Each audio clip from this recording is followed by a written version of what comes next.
If you don't mind just passing down the request, After I send it. Yeah. Or deny it. Especially. We'll call the Finance Committee meeting for March 21st, 2024 to order. And do the special announcement first. Yes. That this meeting's being recorded. The listing of matters are those reasonably anticipated by the chair, which may be discussed at the meeting. Not all items listed may in fact be discussed. Other items may be listed. Items not listed may also be brought up for discussion to the extent permitted by law. Did you want to open your Yes, meeting we're going to before? open our, this is a meeting between the Selectmen and the Finance Committee, and we're going to officially open this. I need a roll call, please. Good evening, Leonard Hollow is present. Bill Mello is present. And Peter Cameron is present. Can everybody please stand for the Pledge of Allegiance?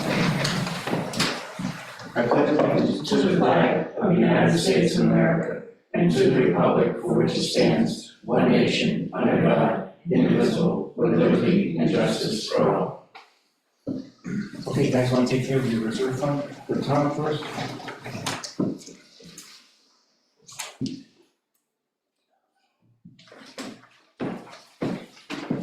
Evening. Tom? So you see a request, at least two requests, right? One's for the wood to replace the deck on a tag-along trailer we have that moves heavy equipment around town. And the other one is for the equipment lift. That's what we lift the vehicles with inside the garage to maintain the police, fire, and highway vehicles with. The trailer, that's definitely could be expected. The lift was a surprise to fail on us this quickly. It is over 20 years old. It's antiquated. There's certain safety devices that it does not have. Anyways, it's almost $5,000 worth of repairs and parts and whatnot it needs that were found. It doesn't make sense to replace it. On the lift request, that includes the cement to put a good foundation underneath it. And that was one of the things that was a no-no. The diagonal floor was that failed inspection also. So I'll entertain any other questions. So the old one, is that the kind that comes out of the ground? No, this is, It's a track. two posts But it's pedals to one. like worn out or something? Yeah, it actually was a 10,000 pound lift, and it's been stressed over the years. Part of the failure is the arms were bent over, so this lift I'm proposing is a 12,000. Okay. He feels a little bit more, but we do have a low clearance, so it kind of limited what we can do anyways on the height. So that limits the models that we can buy also. It's full replacement, everything to get it in, Yes. replace, and get you back up to where it needs to be. Correct. And what's the total on that? 18,938.50. Thank you. Any other questions? Take a motion. I make a motion, we vote to approve the request for the funds needed for the auto lift, including that, which includes, thank you. I make a motion, we vote to approve the funds requested, the amount is $18,938.50 to replace the auto lift needed for the town. From the reserve fund. Okay, thank you. Do we have a? Second. All in favor? Aye. Aye. Aye, but, unanimous, so that's good. Thank you. Yeah, so that was for the lift. That was for the lift, yeah. So we have the other one for the wood, for the trailer. Yeah, you want me to just read this one, Tom? Sure. So, now the second one for $814 transfer from the reserve fund to replace a rotted trailer deck and weld the cross braces as needed. Other than that, it's gonna be just like new, right? Correct. Perfect. Any questions for Tom on that? I make a motion, we vote to approve the request for $814 to replace the rotten trailer deck and weld cross braces as needed. Second. All in favor? Aye. Aye. Opposed? The ayes have it. Thank you, Tom. Thank you very much. Thanks, Tom. Thanks, Tom.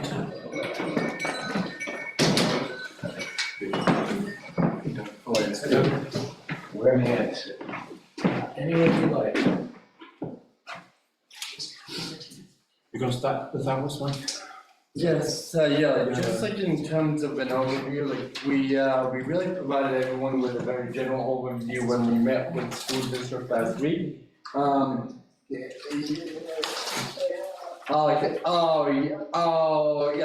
terms of having written recommendations with recommendations on how we close out and how we balance out, but in terms of the opportunities we have to help us balance out for FY 25, we're gonna actually have additional information and details to both the BOS and the FinCom action statement.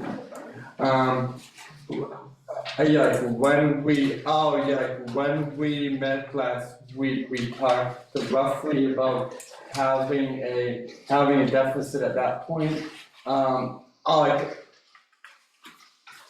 FY 25 anticipated deficit of approximately $450,000. We do have that deficit down like at this point to approximately $370,000. Like every day we're working to make progress to adjust revenues, to try to identify what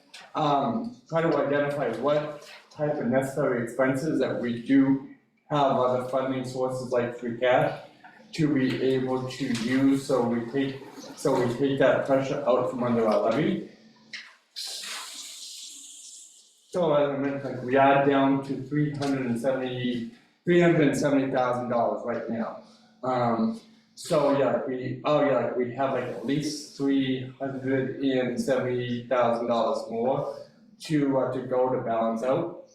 And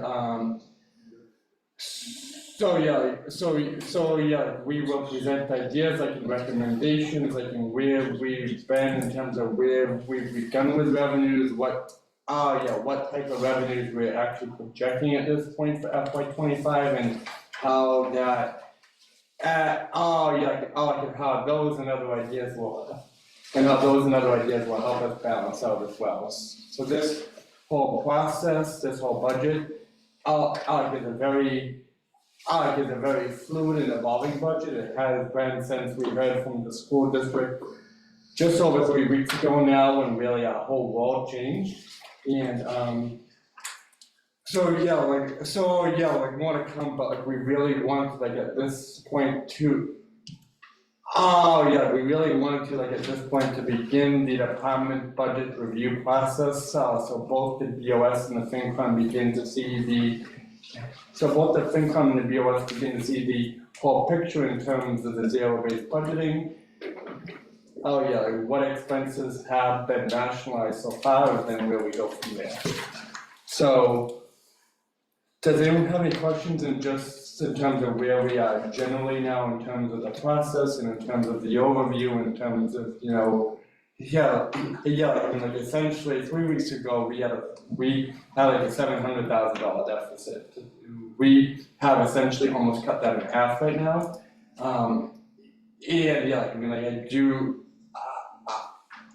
I do think the other half of that deficit will be much more difficult than the first half. However, we do have opportunities, there will be recommendations, and we do have about a month and a half really to go through and evaluate those recommendations as well. So I think we'll be okay. However, we do have our work cut out. For us going forward. Serena, is there anything you want to add about? No, that's a pretty good overview. As he said, we're analyzing revenues over 5-year, 6-year periods, where we could increase, where we could decrease, what we think we have coming down the line in future with developments, or if anything's going to slow down on the permitting side or anything like that. So we have done some work on the revenue side, and now we're just taking a closer look at expenses and other funding sources. But I am still a little cautious with the one-time funding sources, because that will just dig us into a bigger hole. We are kind of stuck at this moment right now. I feel like we're a little up against the wall with our limited options, but we're exploring a few different options, maybe outside of the box. So we're trying to see what we can do as far as, bringing in some true revenue for the town. Has any revenue changed since the last time we met? I don't. The only revenue we actually brought, the only revenue that like we realized we may have been like a tiny bit ambitious about, like is increasing auto excise revenue. We did draw that back. Okay. We did draw that back since last Wednesday, by $30,000.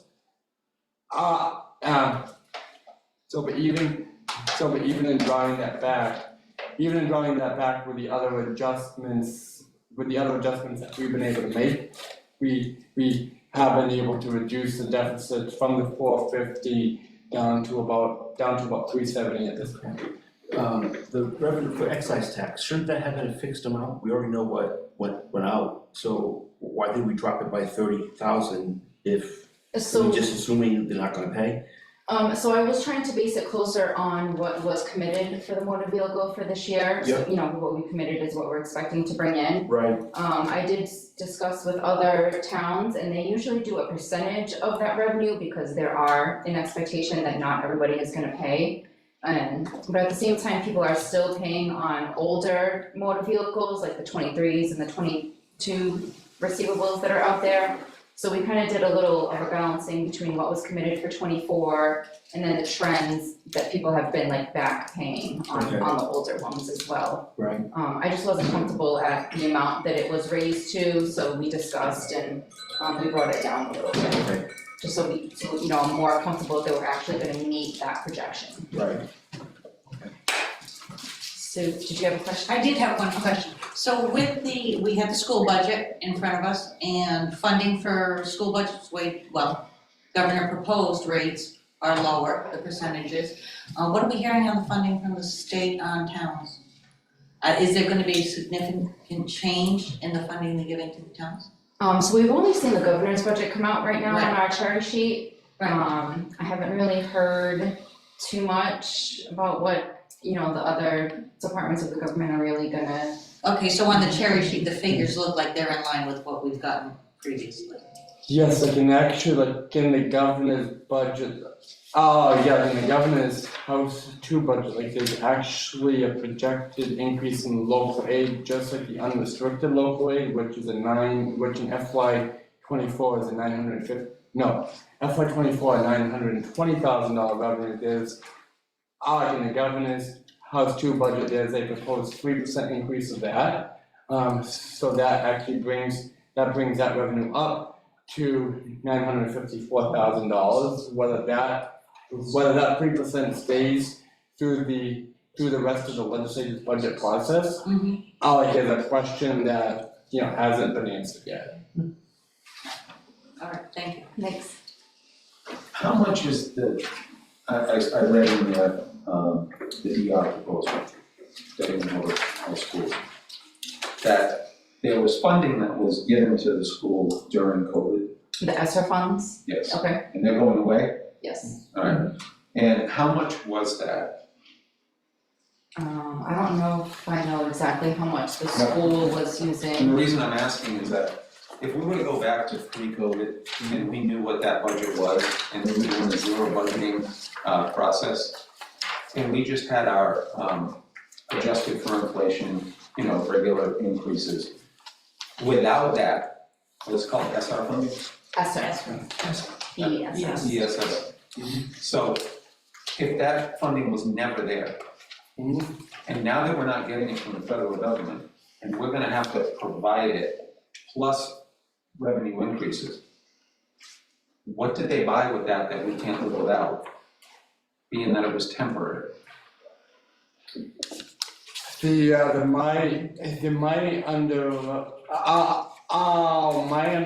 My understanding about how the school district, not the town, prioritized. The school district prioritized that they had to actually hire some employees, and so they went out and used that Oh, yeah, and they went out and utilized that one-time funding over 3 years to hire employees. So we're sustaining the hiring without the SR funding. Yes, yeah, that is my And, understanding. and now, you know, how much of that is leading to this remaining 350 deficit that we're trying to cover?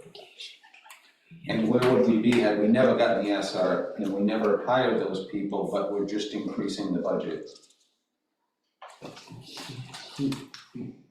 Funny. I'd like to read into the record communication from Superintendent Bill Rooney to the Dayton Rehoboth Regional School Committee. Quote unquote, "The governor, knowing that ESSA grants were no longer available, submitted a budget that actually provides $70,000 less to our district than we received in fiscal year '23. So we're talking $70,000. And we're providing that without, so we're getting it from, was it federal or state? The ESSA funding was federal funding.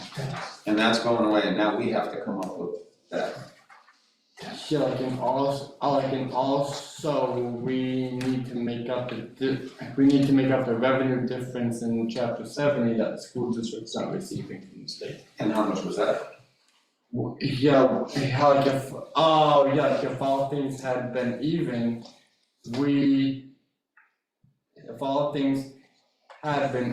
we would have had closer to what our typical assessment increase has been over the last 6 years of about $500,000. Instead, we don't have a $500,000 assessment increase from the school, we have an increase of about $700,000. And the challenge is our revenue, our year-to-year revenues are only a year-to-year additional revenues are only about $750,000 in total between the school and the town. And so now, we have an issue, where because we don't have any growth, because we don't have any other broad-based revenue stream, we have an issue with just the school district is grown far exceeds our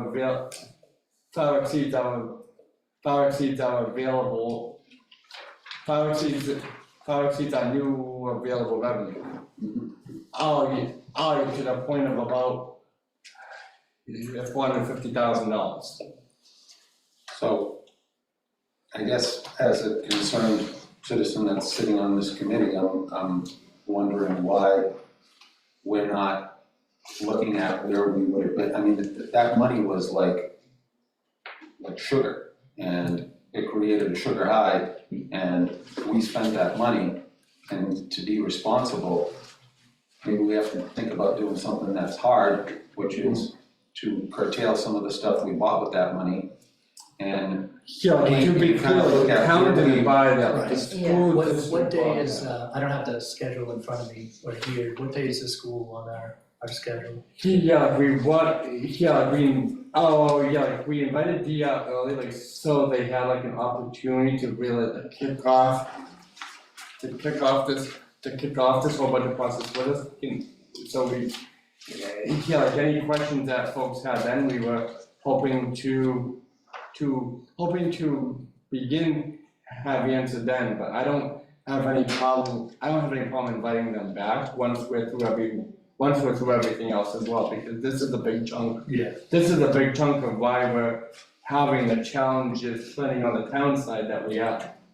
Yeah, the school budget represents 40% of our entire budget, and all of these changes and everything else, I think that's probably we're gonna need a couple of, at least another time, and if we can meet with them at some point after the 28th meeting, then maybe we've got a better idea of where the state's going with their budget, maybe the House budget's out by that point. Yeah, the house budget comes out the week before school vacation. The Okay. House Ways and Means budget comes out the week before our April school vacation. Okay.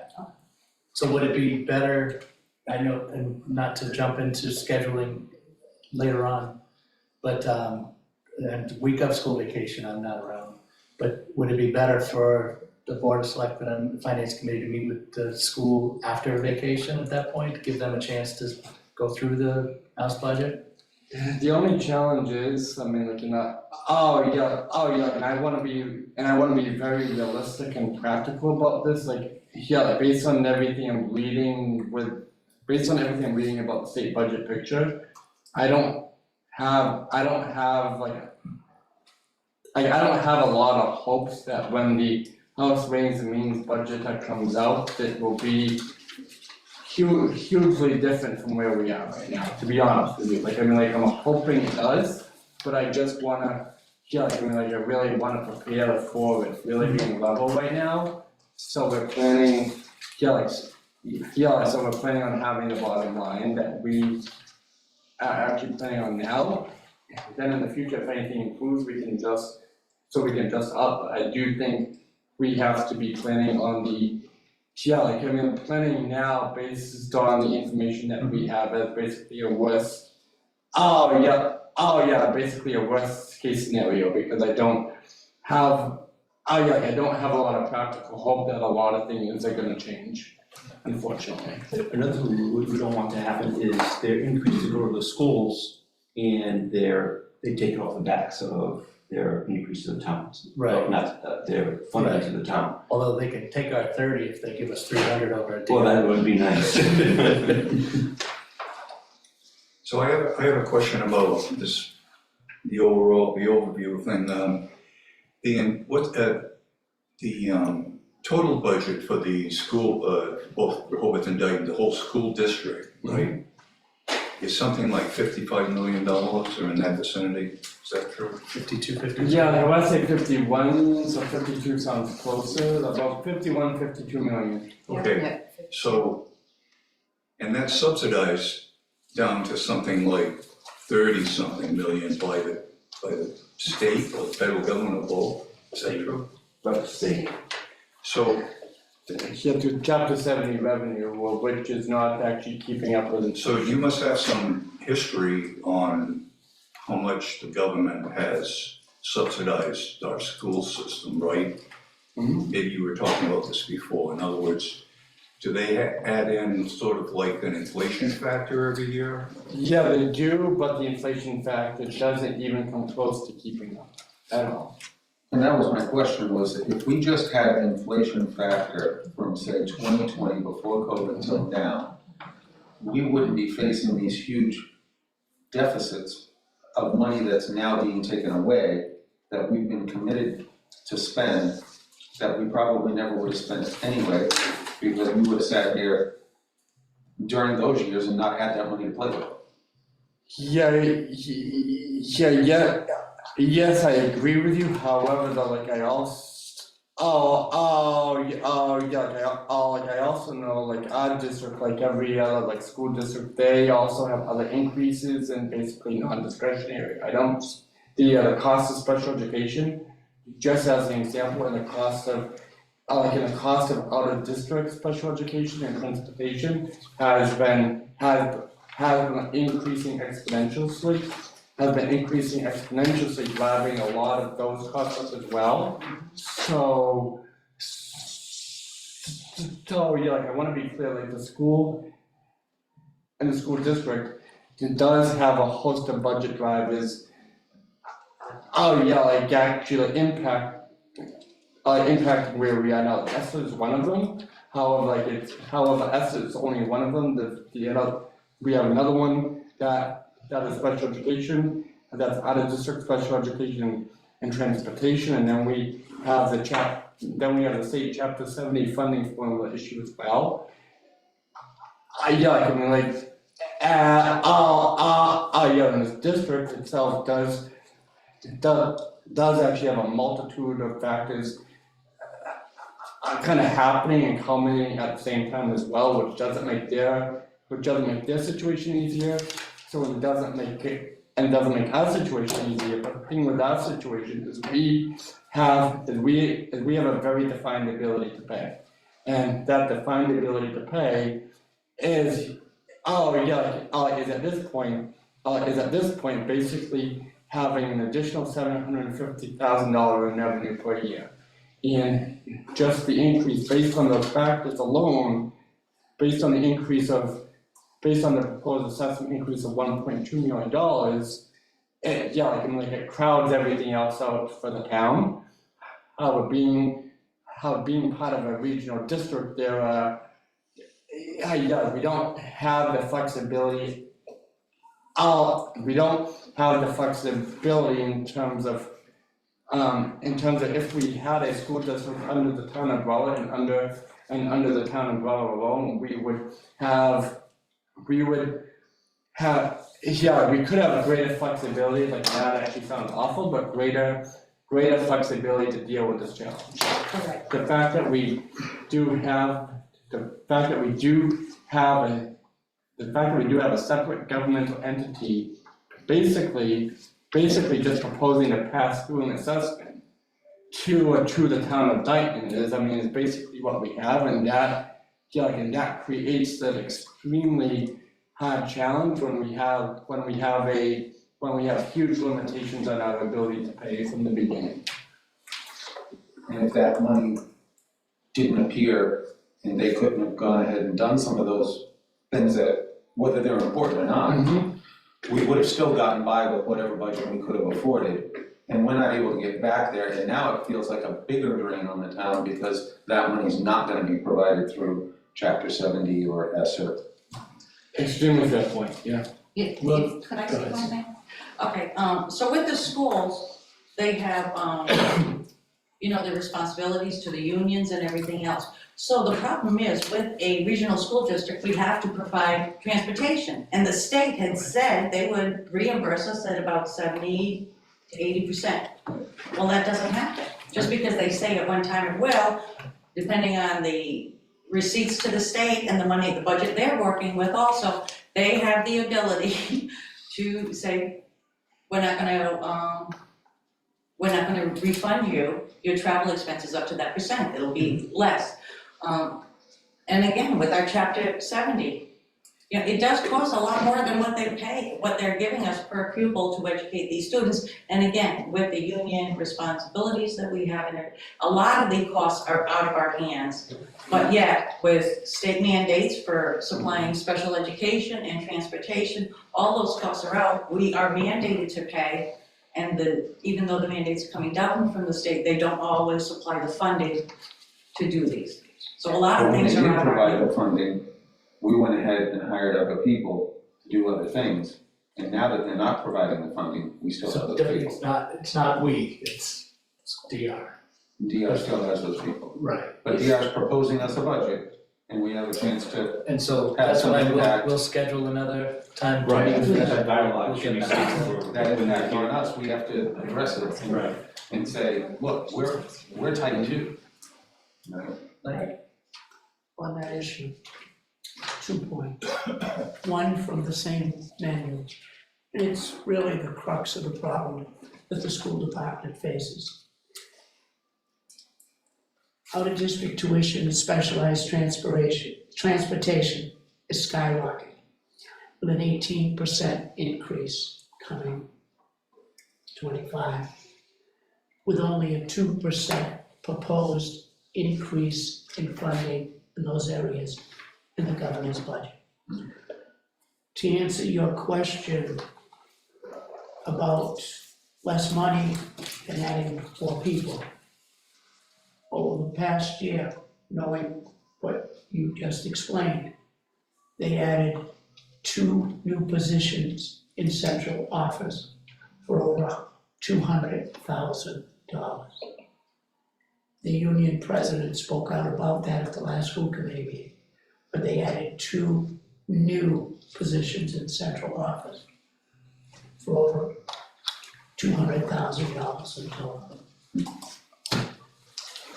And that was being covered by these funding vehicles that are now reduced or gone. No, I believe those are relatively separate from Yes. the funds. Yeah. But they were feeding into the overall budget, which made it look like that would be affordable. Somebody wants to get into it. But yeah, we do have, really to begin our town process off, we do have the treasurer or collector here. Right. Who has various budget lines under his jurisdiction. I believe, Paul, you do have a hard stop at 7 o'clock, so we wanted to get you in early. Thank you. Sorry, Paul. I'm sorry about that. No, thank you very much. Well, if the board of selectmen, if you guys are okay, we'll bring him up next. Sure. Thank you all very much. I apologize for having to be a little bit brief tonight. I'm on the Conservation Commission as well, and we have our monthly meeting at 7 o'clock, but unfortunately, it's just across the parking lot. So, if there wasn't a preferred jumping off point, with your permission, I'll just begin a treasurer, if that's okay? Okay, excellent. 145 in there. Yes, budget 145, thank you very much. Give me just a minute to get situated. And will we be working off of the budget sheet or the zero base? I like the zero base. Okay, sure. So I'll start with the salary lines, set line 5101, which is the treasurer's salary, which was the 2.5% increase. That was communicated by the town administrator's office.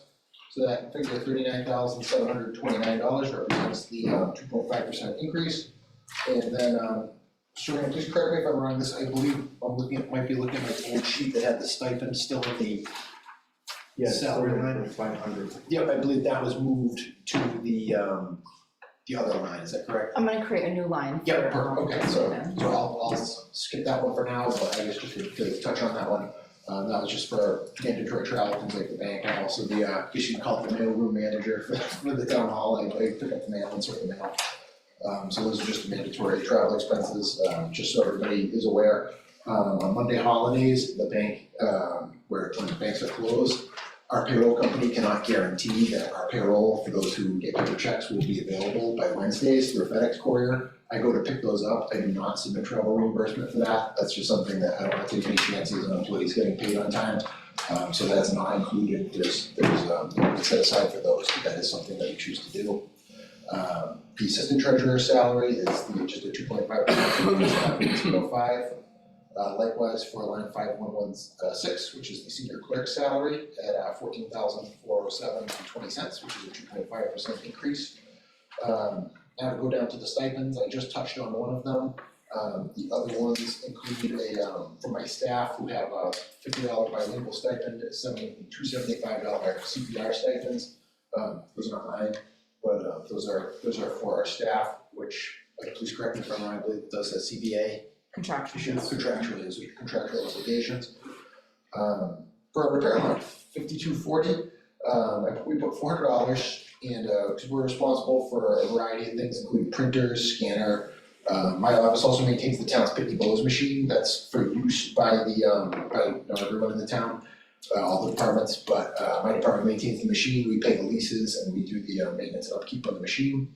We've got multiple PCs, and fortunately, we haven't run into any lengthy or expensive repair issues, but we just think that this is someplace that some kind of budget set aside for repairs and maintenance is responsible, so we put that at $400.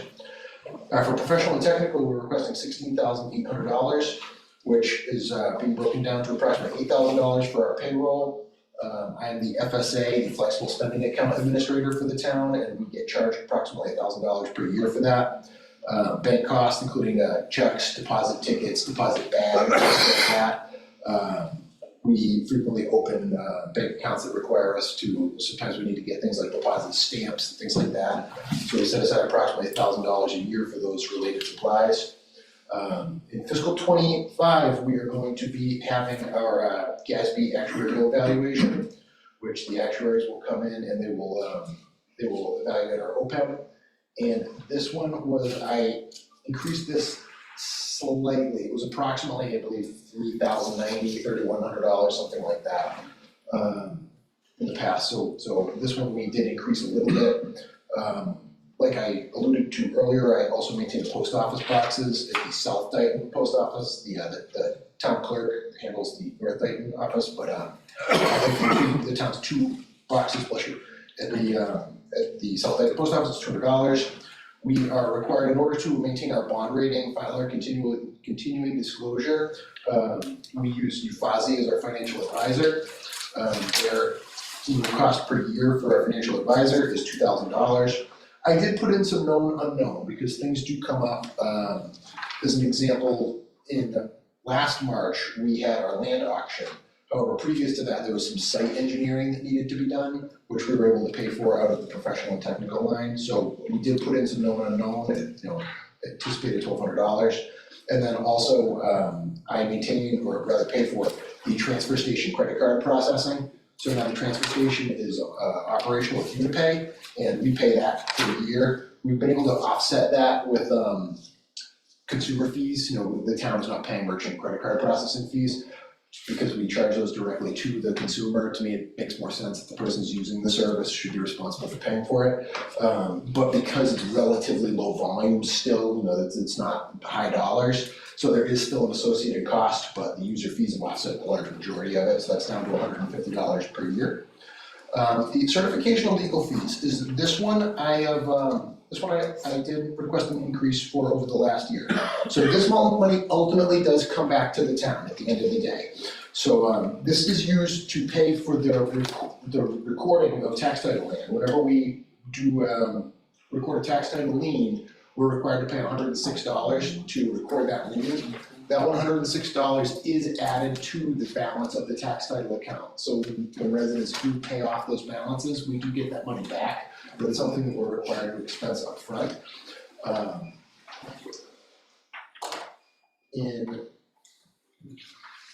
So the fiscal '24 taxes will go to development in September, so this is a placeholder figure that represents the cost of approximately 70 titles that are going into or out of 70 parcels going into or out of tax title over the year.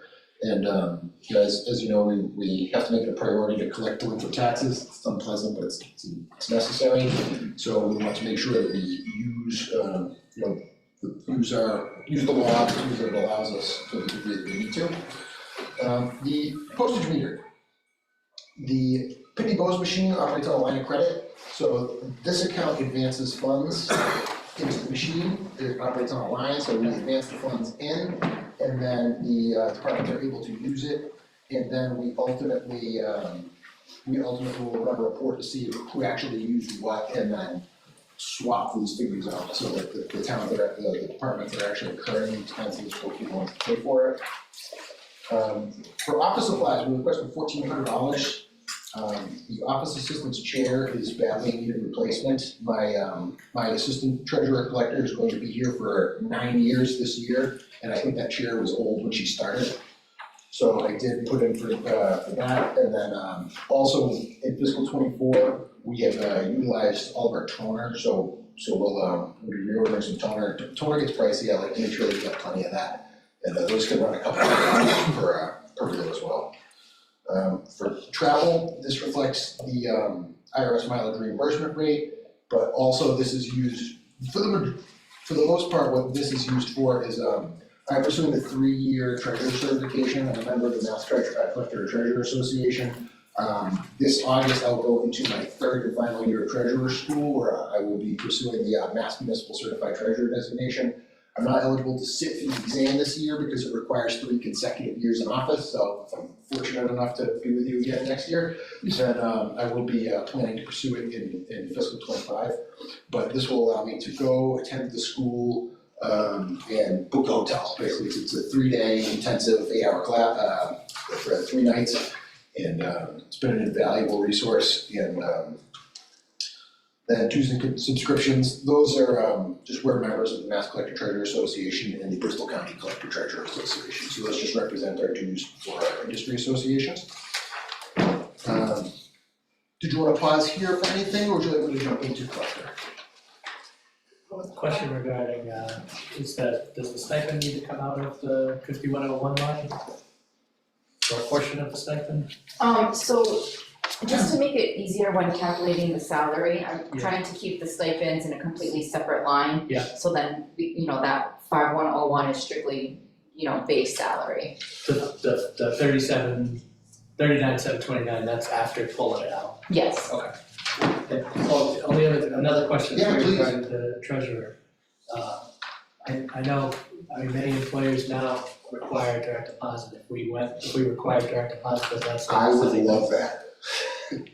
Yes, no, so that would be the Board of Selectmen's prerogative, and I know that we have some, I'm not sure if CBA language allows for that, but yeah, absolutely, I stand highly amenable to requiring direct deposit.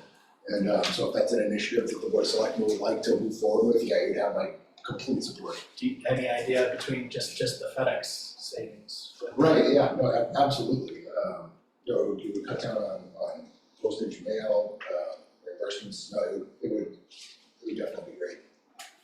You don't have a ballpark figure on what it would save? Oh, the actual cost savings would be better, I would estimate maybe $100 a year, it's, Wow. we have very few employees who still receive paper checks. Just to put it in perspective, we have annual payroll of approximately approximately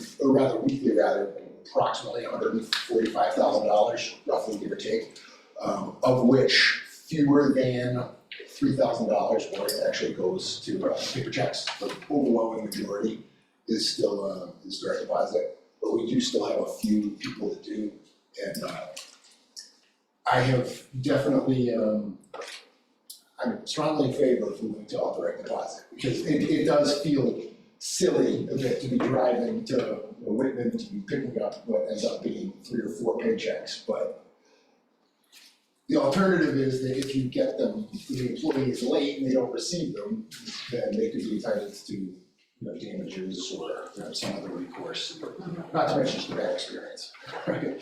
But yes, no, absolutely, I'm highly amenable to that, so any support that you need from me or my office, please consider it done. Anybody else have any questions on what? I do. Go ahead, Bob. As I look at 5,300 line item, the number 11,161 is from December remaining budget. Where is it now?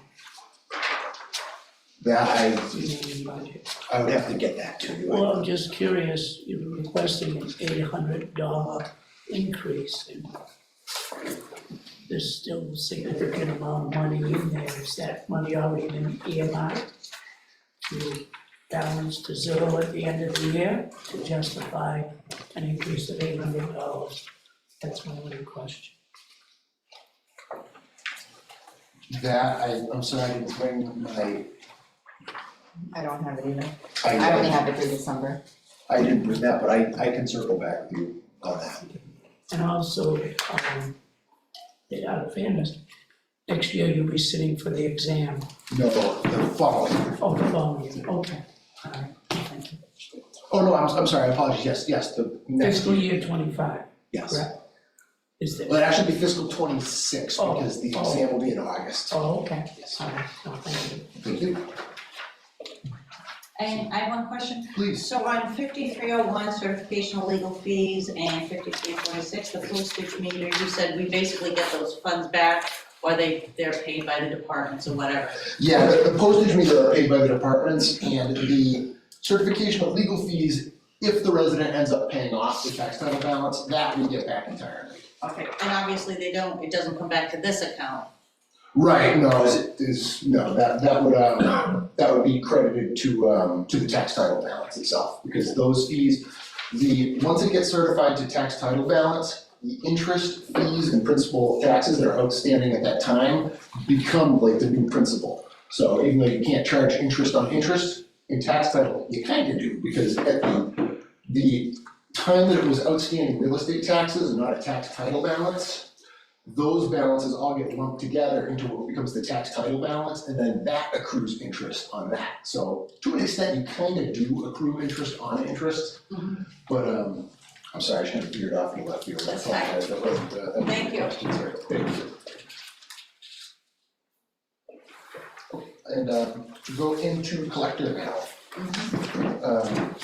The salary lines, I'll just mirror the treasurer lines at 2.5% increases across the board. This one, I did request $250 worth of overtime. Again, we do a pretty good job in our office of managing overtime. It's a clerical environment, so we don't have things frequently come up, but occasionally things do happen. So that, I just wanted to make sure that we had some kind of contingency in there just in case. The employee stipends, that was that new line that Serena just mentioned, which again just mirrors the other half of their, the CPR stipends and the mandatory work-related travel. Likewise, again, for the repairs, now we mirrored the other side because we wanna, again, have something set aside. The Pitney Bowes mail machines, that one's a contractual obligation, that's just our annual cost. We pay $792 roughly every quarter, so that ends up being just about the whole balance. Professional and technical, we wanted to have something in there, we don't typically spend a tremendous amount of this, but we may end up needing potential legal opinions, and one of the things that I wanted to make sure we have some professional and technical in case we needed legal advice is because of the Tyler case, the Supreme Court case, that found that potentially, so right now in Massachusetts, the law of the land is that tax possession foreclosures are all general fund revenue. So once they're sold, the previous owner is not entitled to any proceeds from that sale above and beyond their equity. Their equity is completely forfeit, is the law of the land officially. However, there was a Supreme Court case decided last year called the Tyler case, which is now called that into question. So there's a possibility that either the Supreme Court or that someone may come down with a definitive judgment. DLS, as of last year, has now said it will not require, but will not object to when communities do land sales, if they want to set that money aside into an agency or a trust fund until such time as clearer guidance is available. But right now, it's become a little bit opaque. So I thought that it would be responsible to have some kind of professional and technical in there, specifically for legal opinions if we need them for something like that. Next down, we have tax bills, which this one, I know we had a postage increase recently. I believe there's another, at least one more planned for this year, I believe. So this just reflects the postage increase, and and inflation has hit a lot of different aspects. So we wanted to make sure that we had enough to get the tax bills out. I do feel pretty safe in saying that that money definitely comes back to the town. And So you have postage already, and then why is it included again? on the tax bills? Yeah. Yes, so the reason for that is that we work with a printer, so the postage covers the postage that gets run through the Pitney Bowes mail machine. Yeah. Where this is postage that is sent out specifically for tax billing, and then additionally, this pays for the printing, the envelope stuffing, the labor. We have an additional insert for the elderly and disabled voluntary tax contribution fund, which is. So it's not just postage? In tax bills, yeah, correct, exactly, that was, so there was some additional, just inflation that's, risen prices across the board. But the mailing of the tax bills is one of the primary drivers for the postage increase was one of the primary drivers, just because there's so many mailers. 5420 under office supplies, we put 1,250. We go through just a significant amount of supplies. We're a busy office, binders, binder clips, office supplies, second monitor. I finally, at the end of last fiscal year, the beginning of this one, just purchased a monitor. I was literally working off of a 10-inch notebook with a magnifying glass. And I would like to get a second monitor if that's possible. So I did include that in my office supplies as well.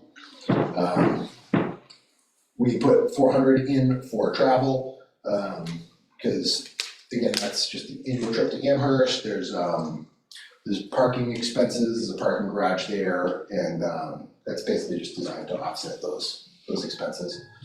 And then just $100 for dues and subscriptions, which again is the other half for Bristol County Collector Treasurer Association, and then also there's a variety of conferences and things like that, and sometimes they have nominal fees, $20, $30, $50, and they have been invaluable as a resource in learning the functions and responsibility of my job, so I would be deeply appreciative for the opportunity to continue to attend those for professional development.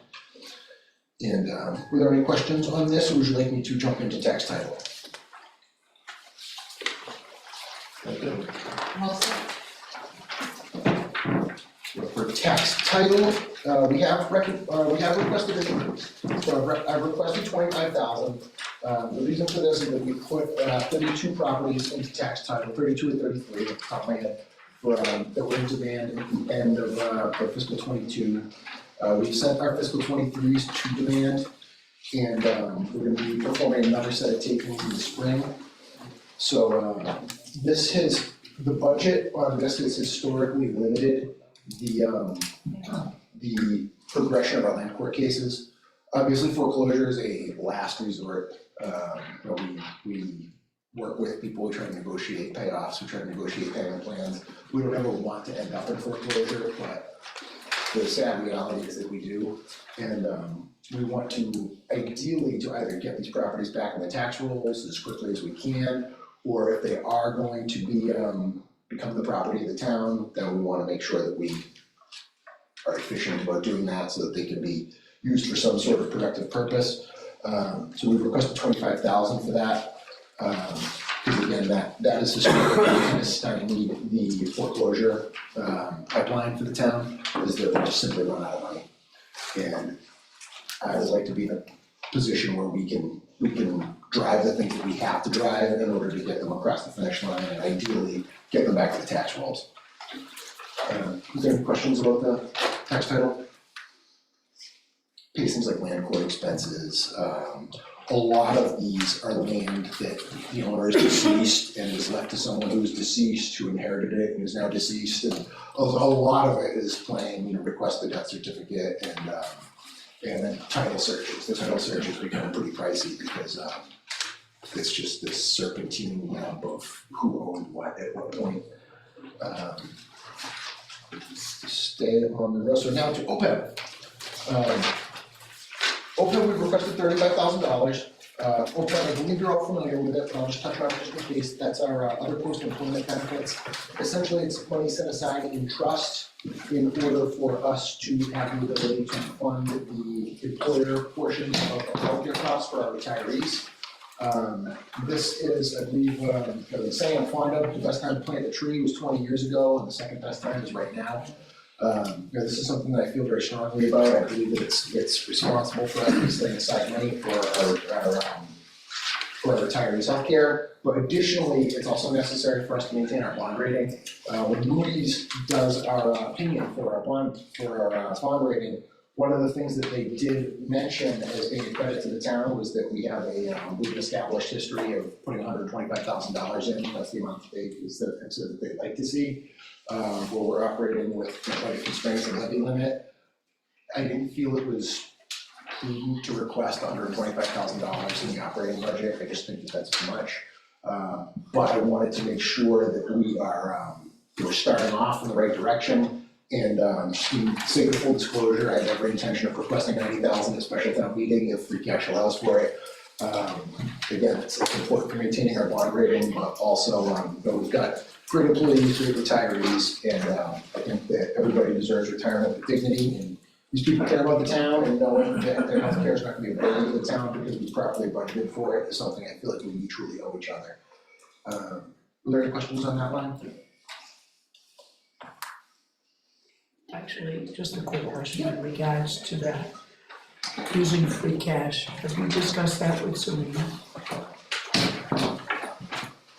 I haven't seen any article requests come through for that yet. I was just questioning on the soundness of using free cash to pay for that. So we typically do have an article to fund OPEB at 90,000. In the fall. In the fall. Yeah, it's usually in a fall meeting, not necessarily. Thank you. Make sure I'm staying on my, so group health insurance. So, thank you. Yeah, 914, line item 5174. We have a request for $1,370,348. Southeast Massachusetts Health Group voted to increase the active employee health insurance by 5.7% for fiscal 25. We have had some increase in our healthcare costs. The initial increase was going to be approximately 9%, actually a little bit north of 9%. As some of you may know, especially if you have health insurance through the town, SMHG does have a trust fund, which they drew on last year to provide a rate holiday, which allowed people a couple of months of no premiums, which of course fantastic for employees at the time. However, this year, rather than do that, they voted to draw on some of those trust funds to defray the increase in the healthcare costs. What further has been beneficial to this is that we also have changed carriers for our Medicare eligible retirees as well. So now Medicare eligible retirees have transitioned over to Aetna, and the feedback I've gotten from them has been absolutely fantastic. We were able to actually get better health insurance at lower costs. They're both Medex plans, they're both Medicare supplemental plans. Apples to apples, it's just a superior product. It's everything that the Medex 2 did, the new Aetna Medex does, with the exception that a few of the programs are actually more generous. And there's a couple of benefits that the Blue Cross plan just didn't have, which included things like up to 14 meals after hospitalization. You get Meals on Wheels that can bring you meals. God forbid somebody's dealing with cancer or something else and would feel better and needs a wig. They actually provide that. It's actually hair services or something they provide too. So that did have a positive impact on this. However, we did have a substantial increase. Additionally, we have a $100,000 buffer in this budget for qualifying events in fiscal '24, we had a $100,000 buffer, excuse me, I apologize.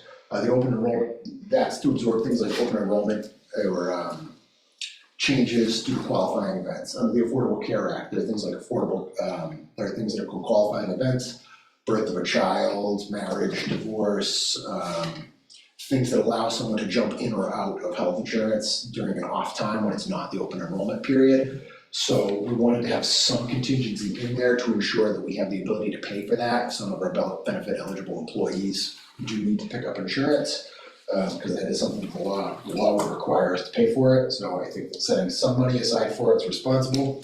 We set aside $140,000, which is roughly the employer share for approximately 5 to 6 family plans.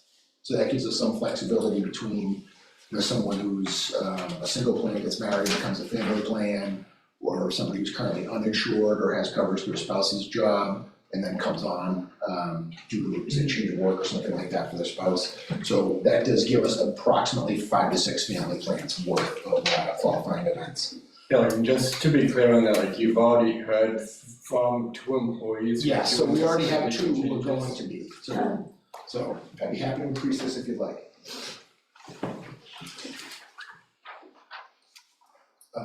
For group life insurance, those ones are small dollars. MGL requires us to pay for 50% of life insurance for our employees. We do not have a huge pool of people that take advantage of this. We've got probably 60, 65 people that have actively picked this up. We've got very small plans. We've got, I believe, the smallest that the law allows us.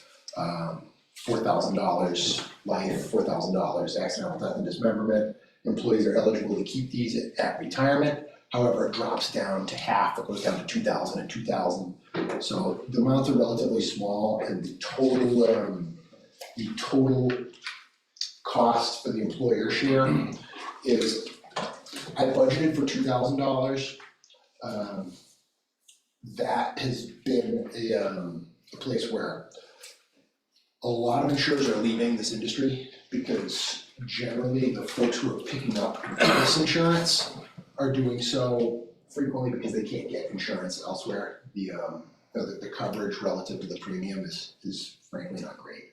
So that becomes kind of a cycle where it's not great coverage because the demographics of the pool that are using it, which puts the price in a position where only one demographic is going to want to use it, so it kind of becomes this spiral that feeds itself a little bit.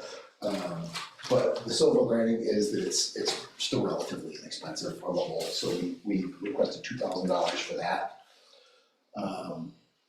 Our long and short-term debt is just proceeding along in the debt schedule. We've got right here. Short-term debt, we don't have any, which is great. For our long-term debt, we've got, that's Department Senate 10, line 5905, which is our WPAT note to the Massachusetts Clean Water Trust, $6,668 per year. And then we've got the maturing principal on the police station of $235,000, matures fiscal 2038. And then we've got the interest on our long-term debt at $109,425, which represents a decrease of $11,750 due to the that portion of the debt being retired. And are there any questions on short-term debt? Then to move forward to employer contributions, this was Medicare. So this is the Medicare tax we're required to pay. The employee pays a portion of Medicare tax. When we get pay stuff, you'll see we pay Medicare tax, we all do. There's also an employer portion that we need to pay. So this is basically just to set aside, we've requested $95,000. This is just to set aside, to make sure that we have enough in there. We have some things that we sometimes can't foresee or control, like police and fire overtime. And we just wanna make sure that we've got enough set aside to be compliant with federal law, basically. Were there any questions on that one? So that takes into account that we're kind of running more overtime than we had in the past. Right, exactly. And that, from having talked to some of the folks in public safety, that's what I've been told is that overtime is seems to have increased. And so we just wanted to make sure that we had enough. And if there are any retirements next year, I don't know if there's any planned retirements. Those will come with vacation and sick time buyouts, which are also gonna require Medicare taxes on that. So if you have somebody who's retiring, it's going to be, if you have 3 or 4 employees who all retire, they're each gonna get paid out for 10 or 12 weeks collectively of all that time. We wanna make sure that we have the money to pay for it. And then our retirement assessment, which that is driven by Bristol County Retirement. And then the assessment we received from them was $1,109,168, which represents a $61,000 approximate increase over last year. Were there any questions on that one? Better than FY24 though, I know. it was double. I was happy to see it cut in half.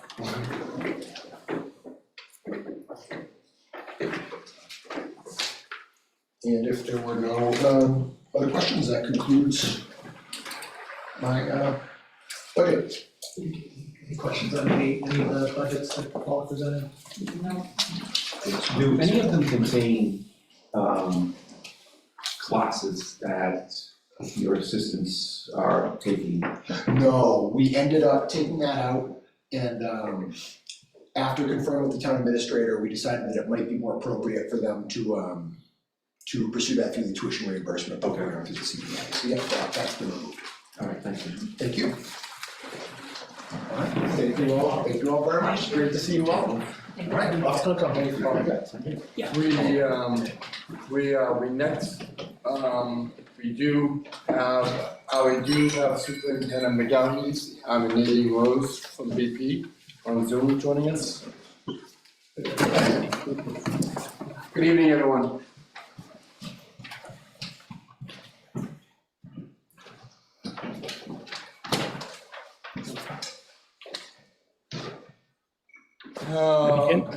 Yeah, you guys able to hear us at all? Yep, we can hear you, fine. Okay, we have a volume issue, it seems.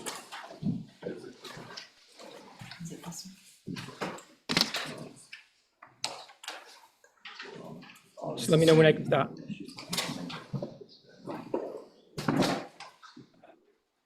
This one got me. Oh, yeah.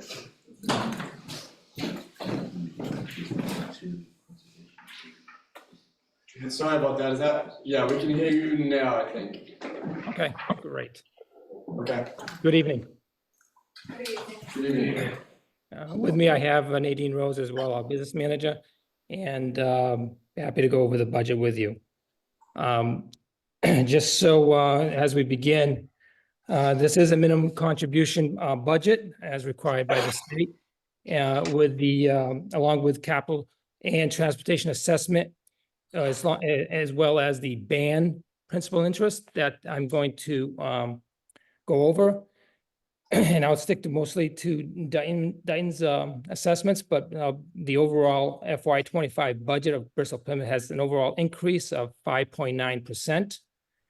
A total budget of $33,505,724. Dayton's assessment for FY 25 is $1,437,737, which includes the ban, principal and interest of $217,735. The good news is Dayton's assessment FY 25 is $30,697 less than last year, which is a decrease of 2.1% over the previous year. So for the money standpoint, I think that's in a kind of better situation. As far as Dayton students, one of the reasons why it has gone down, we decreased by 2 students from last year. So the total of number of students at Dayton is 110 students, which is about 8% of the total population of Bristol Plymouth. That's kind of where we are. We did provide you with a some schedules if you want to look at, your past schedules and how things are broken up. There are on Schedule 3 has all the towns broken up, but if we look just at Dayton, you can see what the region transportation, capital assessment, and ban is broken up on page 3. And on page 4, you can compare from year to year, from last year to this year, as far as your increases. So, does anyone have any questions? Yeah, if is the state aid, is it based separately by town? Or is it BP? What it's by, what do you mean, the state aid by town as far as our So yeah, when I look at the student percentage by town, I Yeah. see that Taunton has 40%. Yeah. The member community percentage, Taunton's only contributing is at 26.5%. right, so and some pay a little more. That all depends on the assessment by the state. The state puts the number on the percentage of students from each town and city. So they're giving out aid not as BP, but as the individual students. Correct. So yeah, every other town in the school pays more than Taunton does, more than their percentage of students represented by the school. That is correct. Okay. As you can see, some towns pay, again, we don't make this formula, right? You can see your neighboring town, Rehoboth, pays a whole lot more per student. And it's just a formula of what they use for, what towns can afford, and they base on land and economics on each town. So that's how they do the formula. So really in their in the revenue that's coming from the town, that money's coming into you allocated to Dayton, to Rehoboth, to Taunton, to Lakeville, and then the calculation is done from there. Yeah. Okay. Regional but not. It's somewhat so. Okay. Any questions for BP? Overall, after This is the very good. assessed, it's 12,000 student we're paying for 110 students based on the last fall's Last fall. enrollment. And then from the debt assessment information, again, from the 30-year debt schedule, we can see that it rises and falls with enrollment as well. That's correct.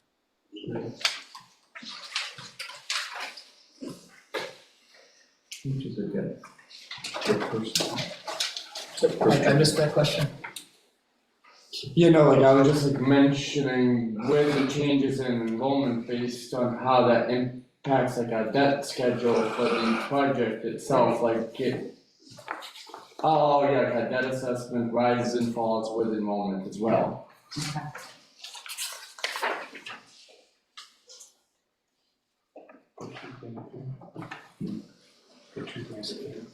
51 students from Freetown already?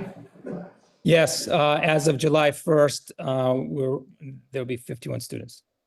Wow, that's a good jump. That's nice.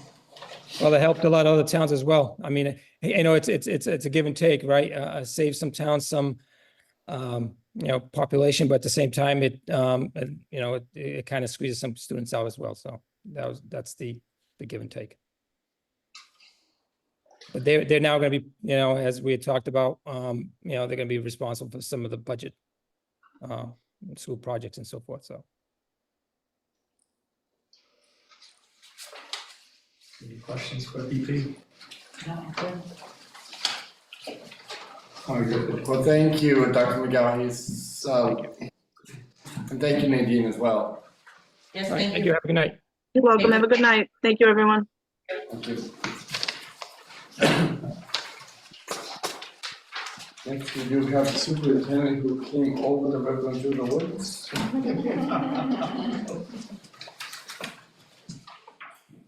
Didn't even have an opportunity to congratulate Alex and Nadine on a new building project that they're putting together. As we just finished ours, and it's kind of a blur already as we move on to the next stages of our growth. Thanks for having us. We appreciate it. Coming into my second year as a superintendent and my fifth year at the school itself. Appreciate to see some familiar faces and some new ones too. So a couple of just updates from the school's perspective, and then I can get into the finances, which I think many of you are going to probably have in your hands. Place. Thank you for many of you who have come for us for a campus tour. I've encouraged all of you to spend some time on the Aggie campus. If you haven't been on the Aggie campus, I encourage you to take a tour. My door is always open, and obviously town administrator always knows that, and you're more than welcome to be able to come join. Over the last 4 years, we put together, and we've discussed this as I visited the select board and finance committee, a 4-year strategic master budget, and we've really taken a look at that in a more collective way. We've had a 40% growth on our student population and a 40% growth on our staff population. So just to put that in perspective, we were a little over 400 students, and we're going to be at 640 students for school year 24 and 25.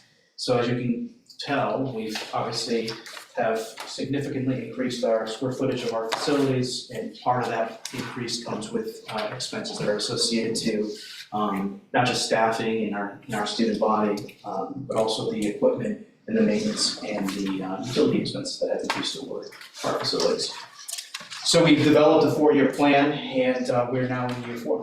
So we're in a really good position, and it's amazing to see how we've moved ahead by doing it. We've also put aside some savings in that budget through some of the competitive grants that we were able to secure.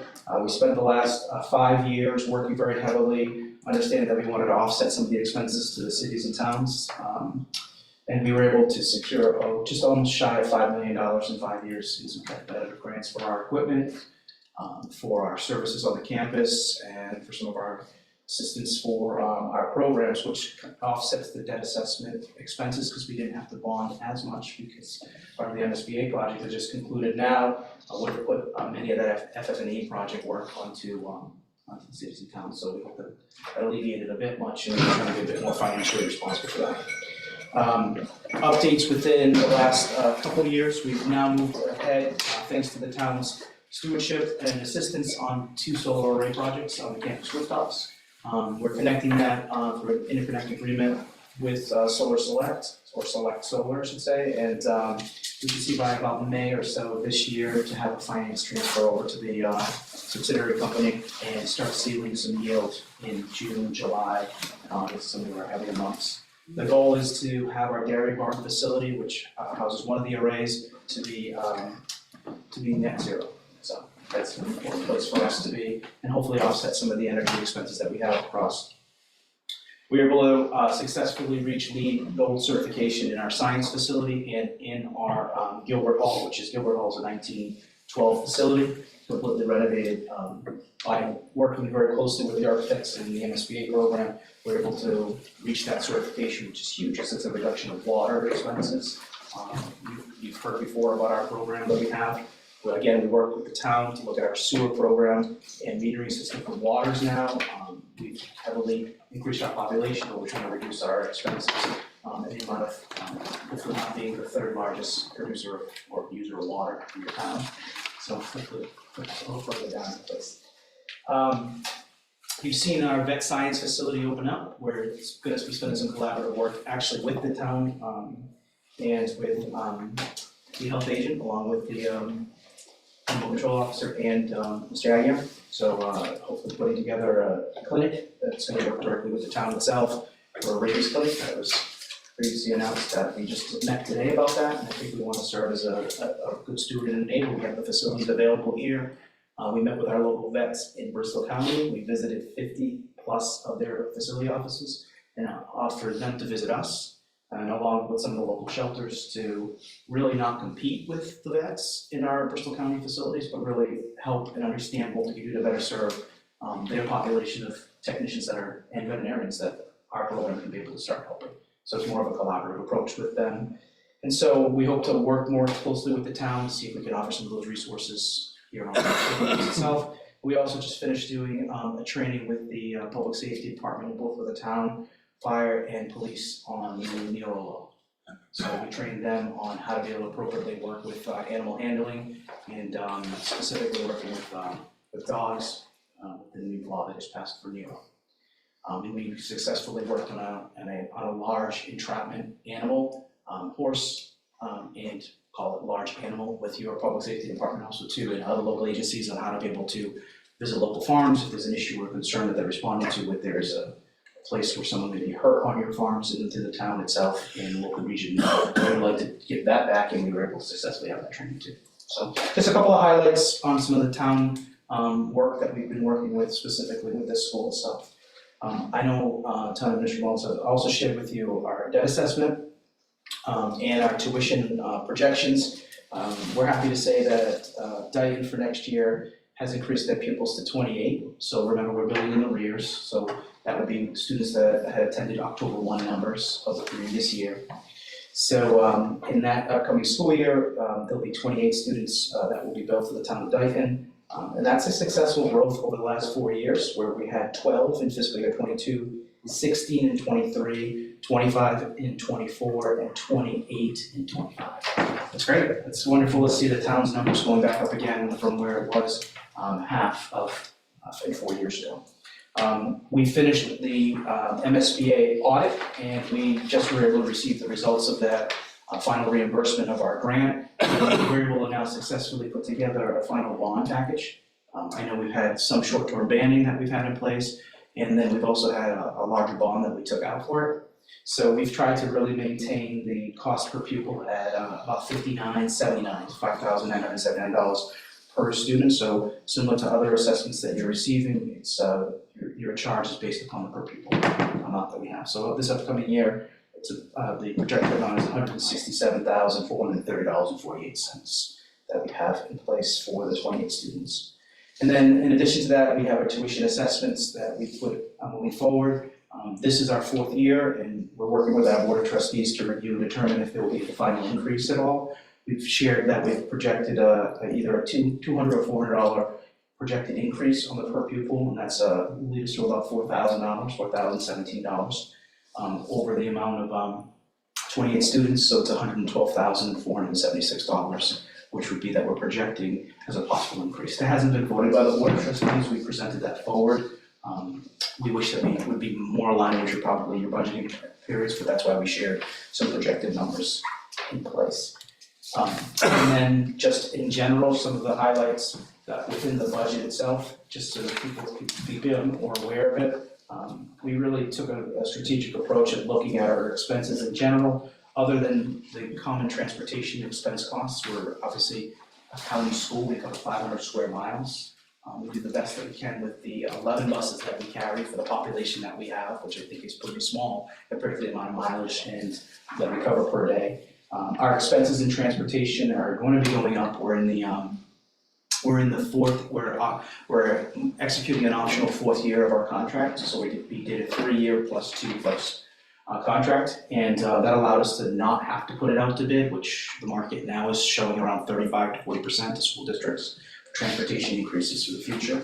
So we're able to allow us to get another bus included in that, additional one-to-one services, and a late bus service for our students who are staying after school for additional tutoring services. So that increased the budget in that area of transportation specifically by about $206,000 that we had from the previous year. I'm only highlighting that, you don't have that specific number, but I just wanted to pop off a few specific areas that you know and be aware of where we're trying to manage through the increased costs of inflation and the costs of our contracts in general. Our utilities have, we've tried to model our utilities as best as we possibly can, given the new facilities in place. We have very fortunate to live in the luxury of air conditioning now, but there's also a cost and expense that go into that. So we're trying to dial that down a bit to keep our utility costs lower. So we're able to cut in some of our facility related areas. We've done a good job at maintaining facilities. We took an approach of the last 3 years of having service contracts with our new buildings. So we're making sure we're addressing any of our preventative maintenance in our facilities that are under warranty. But while we've been doing that, we wanted to have some teachable time for our staff to learn and flip back to them in a moderate period. We needed to be patient. We can't just give our facility staff brand new systems without them having the common knowledge and understanding of the sophistication of it. So we wanted to pause, use some service contracts, and then come back in. So there'll be some savings in the future as we eliminate some of our service contracts that we have, which helps us on offsetting the utility costs in place. And in general, our contractual agreements for our payrolls that we have, and we have one contract in collective bargaining negotiations now, but we put a percentage holder on the contract itself. Again, we've done our best in maintaining the increases, still stay within budget, and we're looking at this point in time for our increase just a little shy of 7.9% overall increase in our budget that we have in place, which I think is pretty healthy with inflation riding in between 9 and 11%. And looking at most school districts in the position that they're in right now, anywhere above their level service budget, being anywhere between 9% and 15 to 16% over that. So we're right there in managing what we have as our new facility.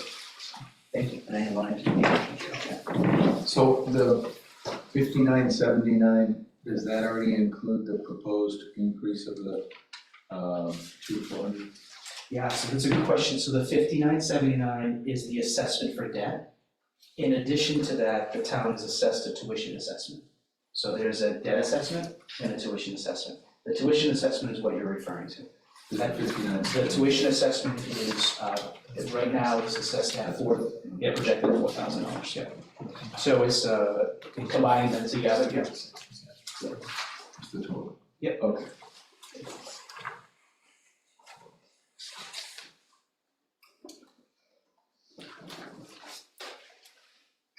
Any questions? Thank you. Yeah, thank you for giving us time to speak. Thank you. Appreciate it. Yeah.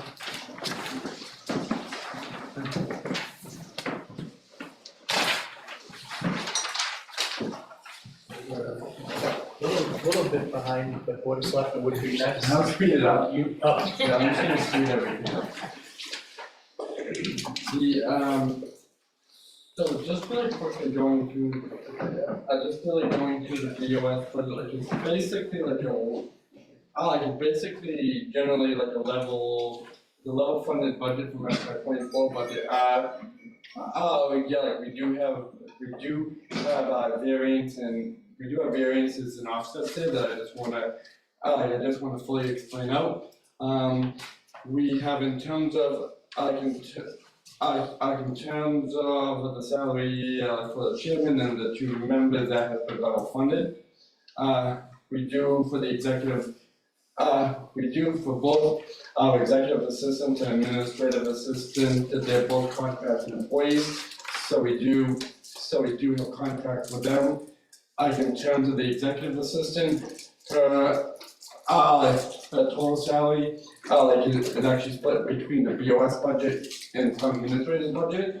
So that's why, just in the BOS budget, under 5110, like only half of the salary is in the BOS budget. As it always has been, but the full salary for the admin assistant, is included in 5111. Yeah, we do, the executive assistant does work does work approximately 1.5 hours every other week, like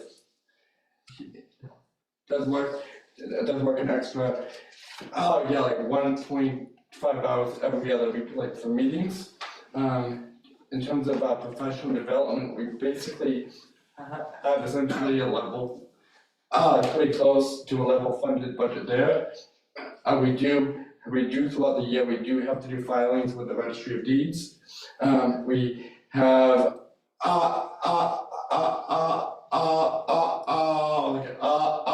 workers' compensation.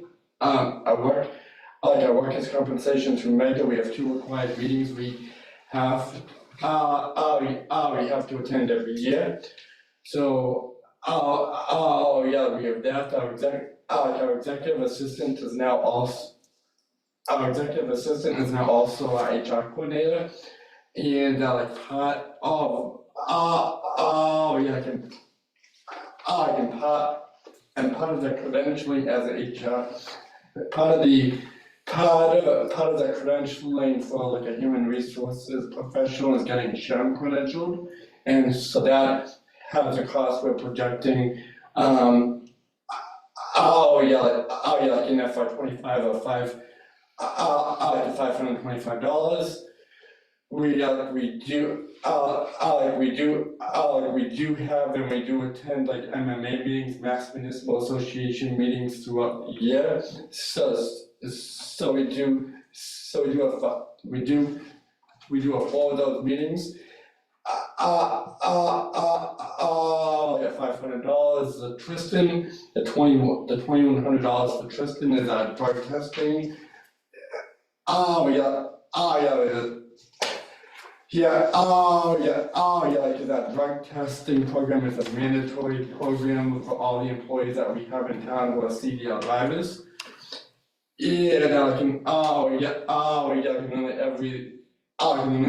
And then every year we have an updated requirement to post. We have an updated requirement to post updated label law posters as well. Communications, we actually brought that down like in FY. Like in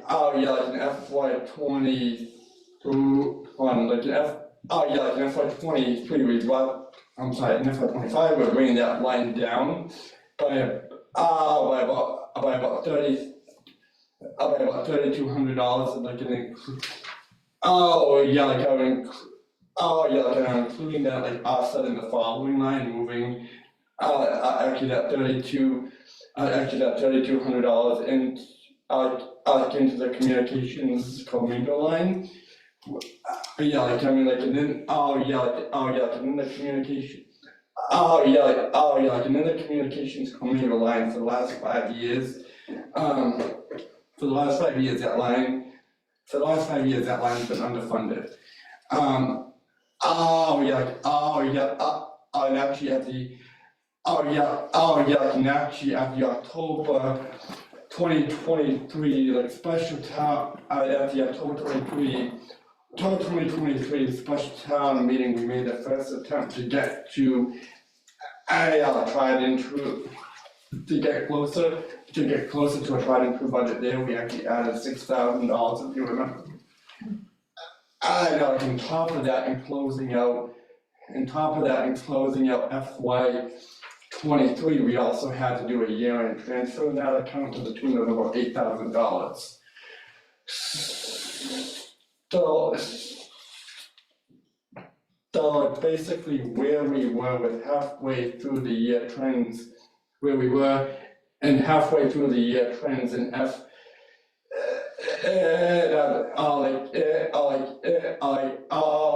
in December, in December of 2023 and having those trends annualized, that brought us to a real total bottom line there of $65,000, and that, as I mentioned, like that, it can include, it includes the $3,200 from the prior line, but it also includes the additional $6,000 we added in to the budget, like in the current fiscal year in FY24, like, you know. At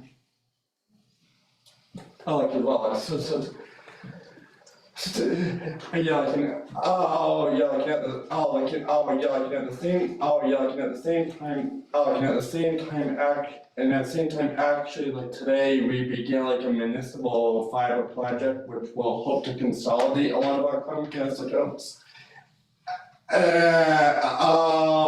The construction actually on that project started today, we do anticipate that halfway through 25, we'll be able to restructure all that, we'll be able to drop a lot of our Comcast accounts. Move them into one bigger one. And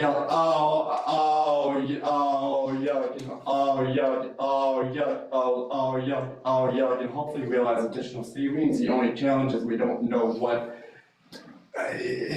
we don't have an idea like at this. We don't have an idea like at this point of what type of savings we'll be able to realize at this point. In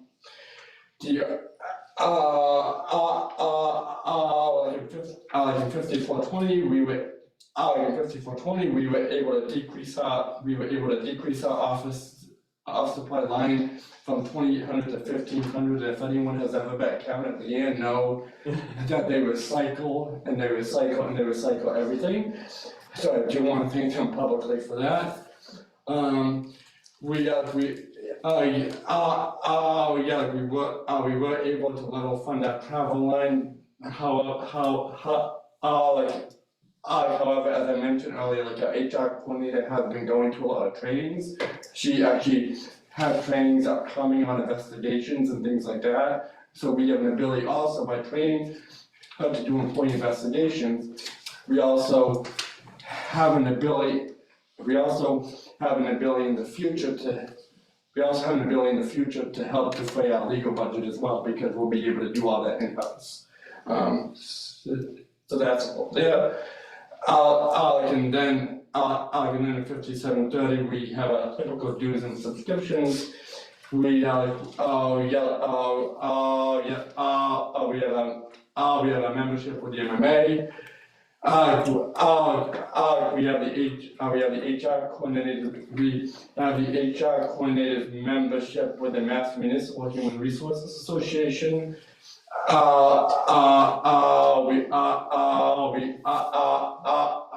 We have a membership with the broader HR Association as well. The Taunton Area Chamber of Commerce, like our annual Zoom. We do have our annual Zoom subscription. We do also have our annual subscription with the American Arbitration Association as well. Hopefully we never have to use it, but like it's there if we need it. So does anyone have any questions on that at this point? Any of that at this point? 5116, salary reserve. Yes. $20,000 in 24. Yes, we did have that. We did have that in the FY24 budget based on where we were with bargaining with the clerical union there at that point. And that the clerical union agreement, like at this point, has been bargained. It's being implemented. And as we go to close out, especially the last part of the year, we will be drawing on that even more to close everything out, because that is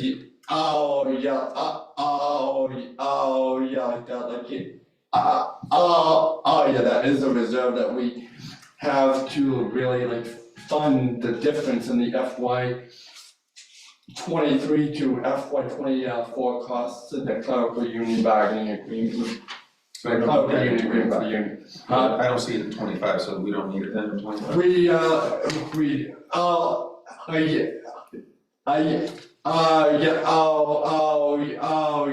won't for the clerical union, but we are in bargaining with 3 other unions right now.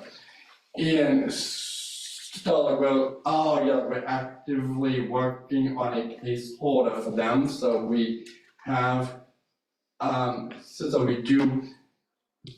we are able to have really a general funding plan to help with our projections and forecasting as well. So as we get closer, so as we do get closer to town meeting based on where we are in those processes, we might have an ability to propose a salary reserve, but we might have a placeholder where we'll go forward to special town meeting in the fall to fund those issues as well. It's too early to tell at this point. It's too early to tell at this point whether we'll have to have or have to need a salary reserve. For FY 25 going into the annual town meeting. It's just really too early to tell about that at this point. I mean, by where we were, where we were at this point last year, we didn't have to close any deficits. So we did have more time, and we had a greater ability to be farther along in those processes than we are now. However, we're working at all these processes at the same time right now. It just, there's just not enough hours in the day right now. So we don't need to put anything there yet, you just do a supplemental later? Hopefully, yes. But that's an unanswered question. Like at this point, we may need one, we may have an ability to wait. It's not possible to provide an answer on that at this point so early on. And then down in 5341, we have over 24 budget, the 20,000 increase. It's the same amount as we're not funding for that reserve. It basically offsets itself with that, yes. But we probably will need, or not on purpose, but we probably will need something in the reserve, we just don't know what it is yet. Probably likely, yes. I just really don't have that number yet, and it's so early on in the negotiations as well. Do those contracts end this fiscal year? The end on June 30th, 24. Do you think we're likely to use that communications increase? Or is it likely that something? Hopefully with everything we're doing through the fiber project and the savings, that mid-year next year we'll be able to realize. Hopefully we won't have to draw on that entire thing. It's too, that's also too early to tell at this point, unfortunately. I'm just trying to think of like when we have to do the supplemental, maybe we can get some. At that point, maybe we'll have a better idea, we'll be able to just really do inter-budget. Interdepartmental budget transfer without even needing to go forward to have anything at town meeting as well, or have a reduced amount at town meeting. Okay. So that takes us through 2022.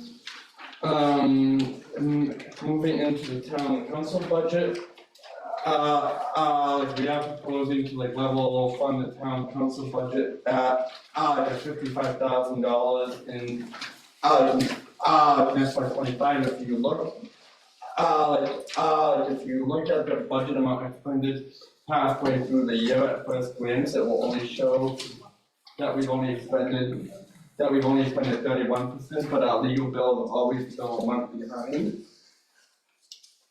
A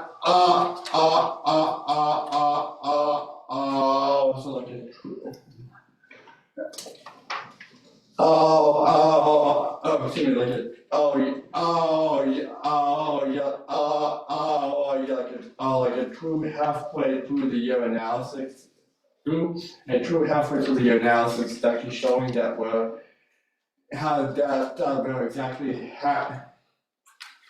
we were exactly halfway at the end of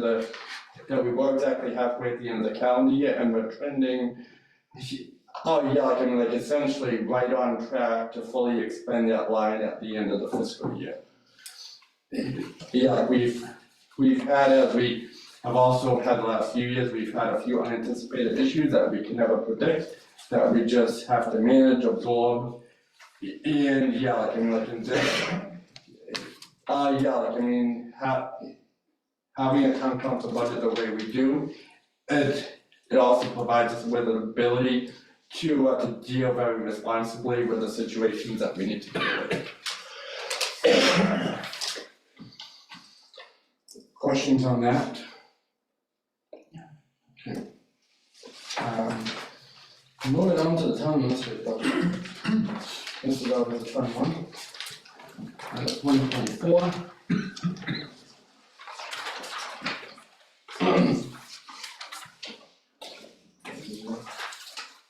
The 124, the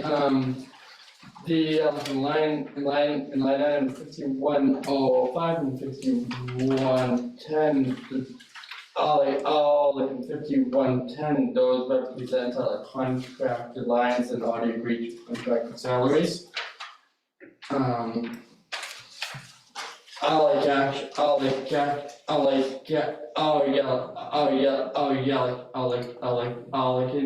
Actually, you may have noticed I have like an I am actually recommending moving the stipend for the ADA coordinator from the Council on Disability line to my budget as well this year.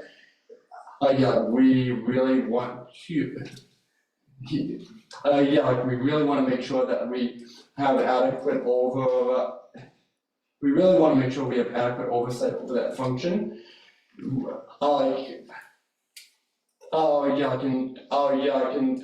terms of the operation, of the function, but also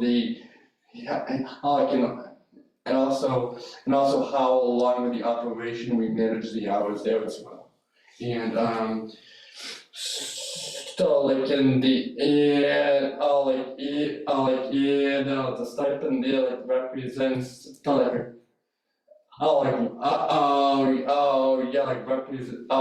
represents a budgeted amount of approximately 10 hours a month with like a 2% increase on top of his current on top of his FY 24 hourly rate of $25 an hour.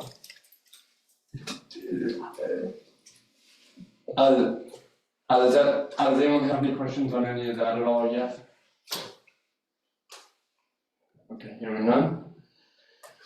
We do also in the same way that we do also here, like in the same way that we did in the BOS budget, we do have like a very like limited additional hours and overtime line for the executive assistant, just because her job and the fluctuations in hours with her job is always evolving. So we do have a $500 like overtime line there. We do have a $500 overtime line there, which she typically uses at the end of the fiscal year. I can typically once. I can typically once. Typically once, bless you, like she draws on the line. She draws fully on the line in the BOS budget. We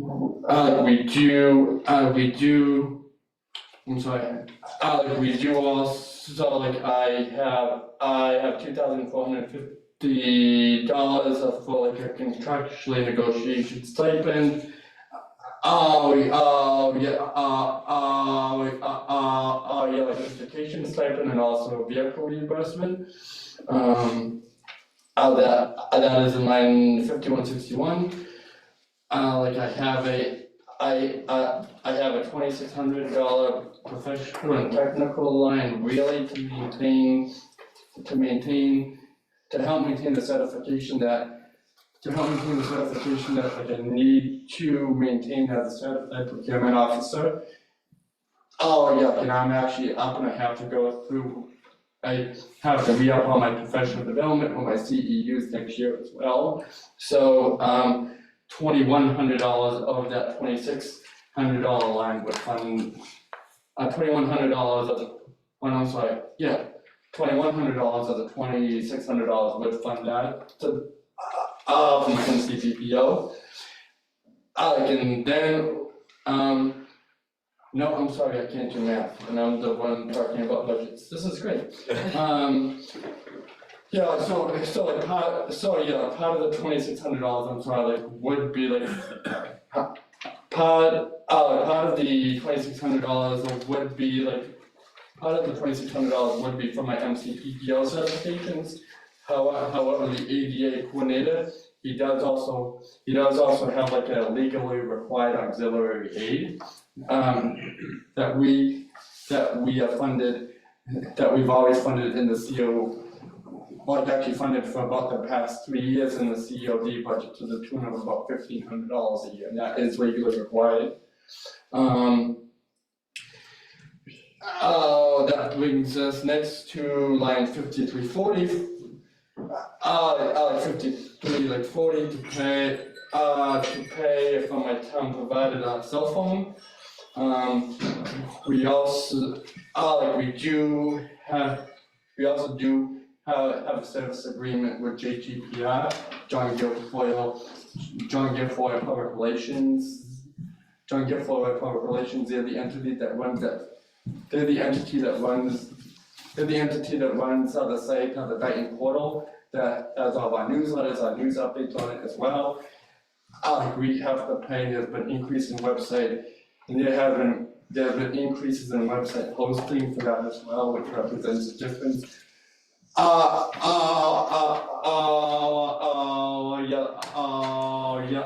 an increase of just over $1,000 from last year.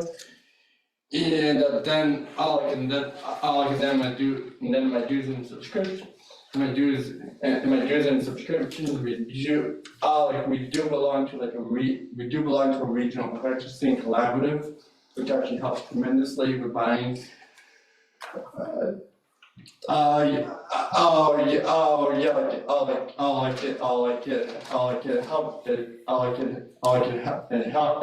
It helps tremendously with buying like DPW supplies and services, and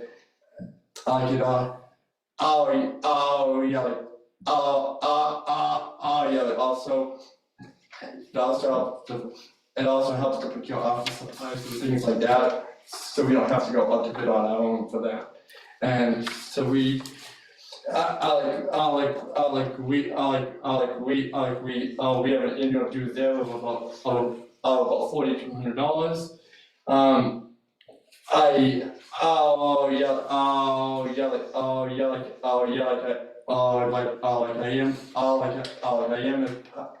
I am as part of my contract with the town.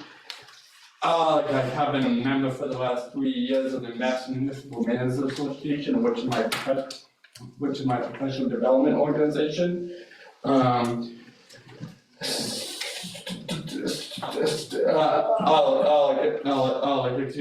part of the $7,600, part of the $7,600, part of the $4,600, oh my God, part of the $7,600 would fund that as well as our membership in the Greater Boston, in the Greater Boston Purchasing and Consortium. That is a purchasing group that we buy our police cruisers from as well. And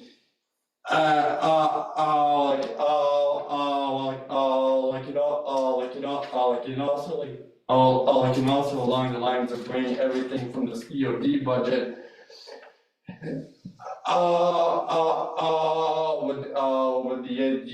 with the ADA coordinator represents $500 in training for him as well that he's requested. Any questions on any of that? Yeah. So, 5161, benefits, car, cell phone, education. Yes. And then I see down on 5300, professional and technical again. And then The cell phone was on that line under the 2450. But then under communications, I see another 2600. Yeah, no, like, no, like, under like 53, 40, like under 5340, I do have $600 for a town provided cell phone. And then, and then the $600 to propose for the 25 budget.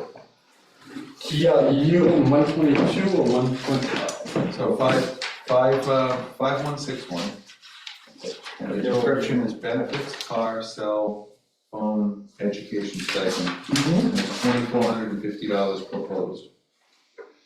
And then under professional and technical and 5,300. So the education stipend is not part of the 2,450. It's a separate item down here. And 50. No, it's actually part of the 2450. Okay.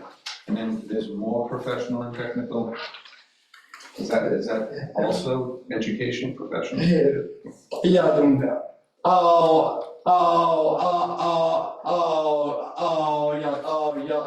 yeah, like, I'm sorry, that, like, is like ongoing, like, yeah, like, I'm sorry, like, that, like, is like ongoing, like, CEUs, however, like, in the education, like, I do receive a $1,200 stipend a year because I already have a master's degree. And that's part of the 2,600 or part of the 2,400? 2450. Part of the 2450, yep. Okay. And then this is for other professional development Yeah, like, under 5,300. yeah, like, yeah, like I have to be procurement certified, and that is an ongoing requirement that I'm always having to fund and take CEUs and everything else. Okay. And the cell phone is in addition to communications. These are other types of communications, number 5340. Yeah, yeah, like, of that $5,675 line, like, only 600 of that is for the town provided cell phone. And the rest of it is for, Yeah, like, actually, $5,000 of that, like, is for like JGPI,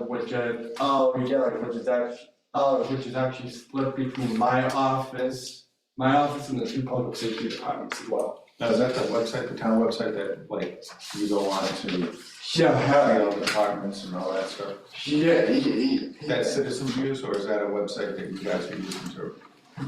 it does both, like, we have, Or yeah, like, it's both actually, like, I mean, like, it's interest-serving, like, so it's an intranet and an internet. yes. So it's about 5,500. Yeah, like, yeah, you know. Thank you. Okay, so, any other questions on the town administrator's budget?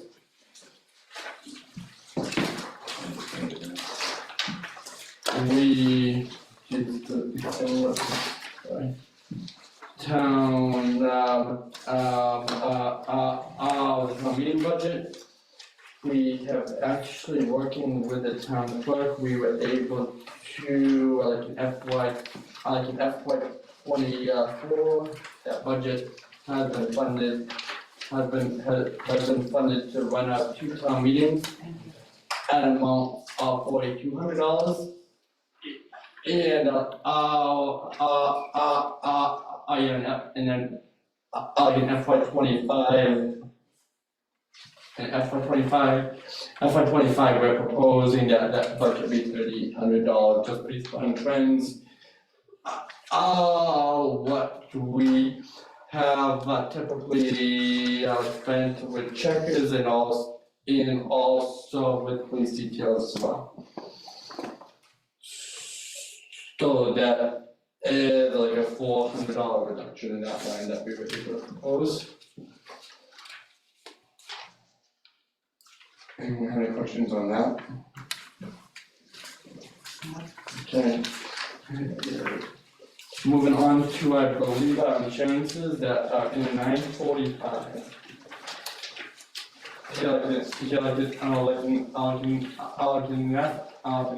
In the FY 24 budget, we act, in the FY 24 budget, we actually combined all of our insurances lines, like our building insurance, liability insurance, the building liability and workers' comp.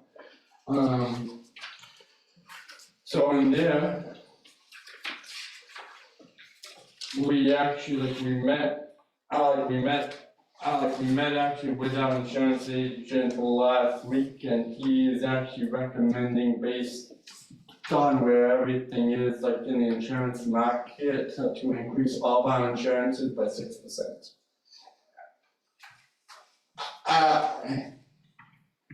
He's actually, yeah, so he and they are recommending that he and they right now, as part of our renewals, are recommending that we increase by 6% our cyber insurance.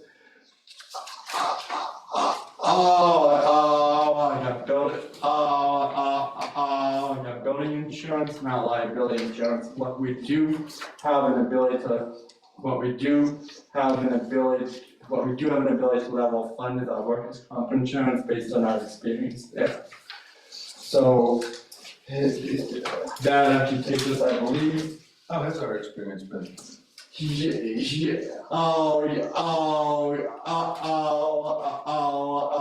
Yeah, like in workers' comp, but just with our regular non-public safety employees, it's actually, I don't wanna jinx it, but it's actually been really good.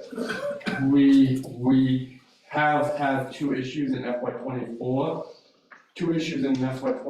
with our public safety workers' comp insurance that will probably drive our experience up for a while. So we'll probably have increased rates with our 111F insurance.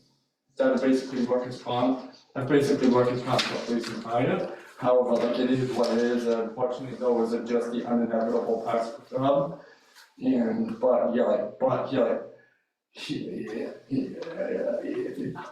However, though, like we've been trending fairly well these last few years, which has helped, especially in workers' comp rates. Mod factor has been decreasing, which actually allows our workers' comp insurance to be discounted.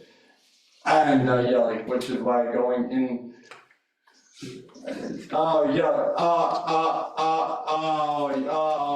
Going into like FY 25, like we're able actually to level. Going into FY 25. Going into FY 25, we will be able to level fund just a straight workers' comp insurance. Questions on that? The town of courts, that is a $2,500 line.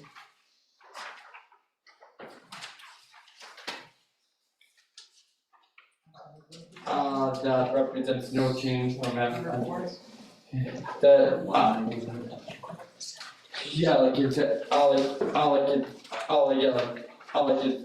It's actually budget 195, like we actually like expend out of that like in May of every year, that's why we don't have any expense at all right now. However, we're not projecting any expense or any increase. Any increased expense in FY 25 either. So that takes care of that. I've already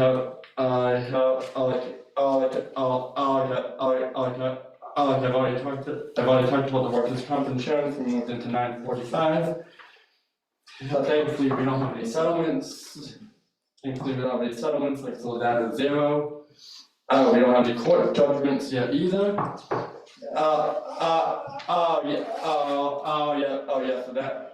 So that's also 0. Like, and we already talked about liability insurance as well. Is our agent somebody we've been with for a long time? We've been with our insurance agent for now, I believe 4 years. We switched about 4 years ago now. And they have actually, they've been pretty good, but like, I mean. How do we decide to revisit that?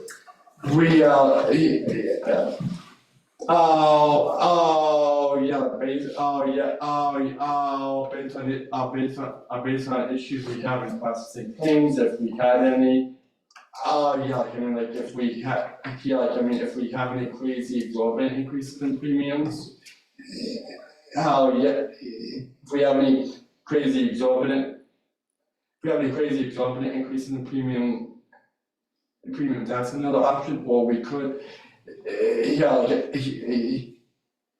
could be, it could also be healthy to really change it up every 5, 6, 7 years as well, just to keep everything fresh. So we're kind of getting up there if we've been with this one for 4 years. Yeah, we've been with them for 4 years at this point.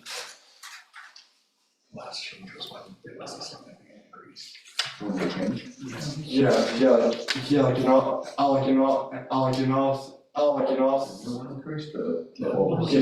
The old one, and then we had a claim, our experience with that claim was not, it didn't go well at all.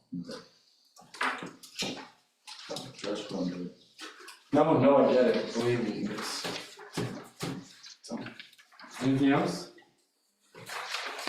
Jesus, I'm sorry, I thought that was gonna be quick. I'll be quick. I have accounting, it's Department 135.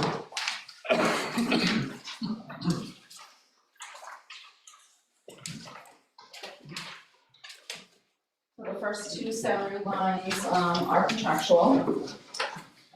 And then I did have that new line for education stipends.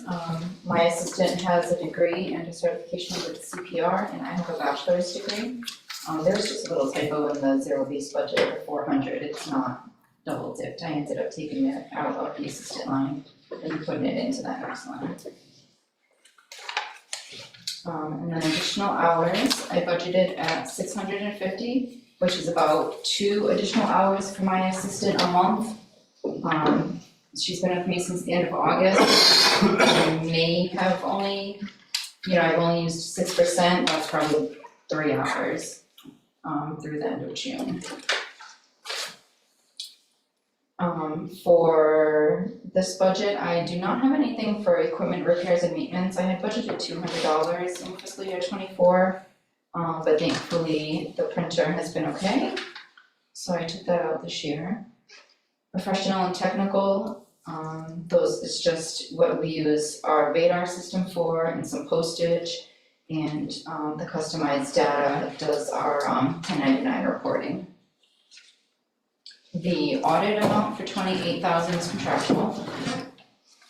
The office supplies, I decreased it by $250.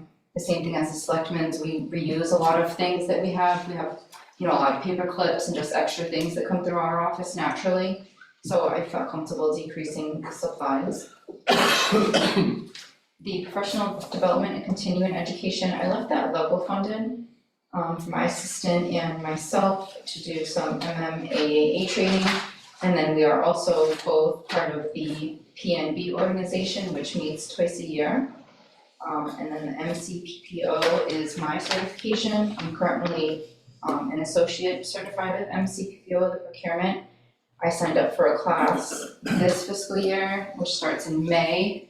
And then I believe there is some type of exam, or it's at the end of that class, and then I will be procurement certified.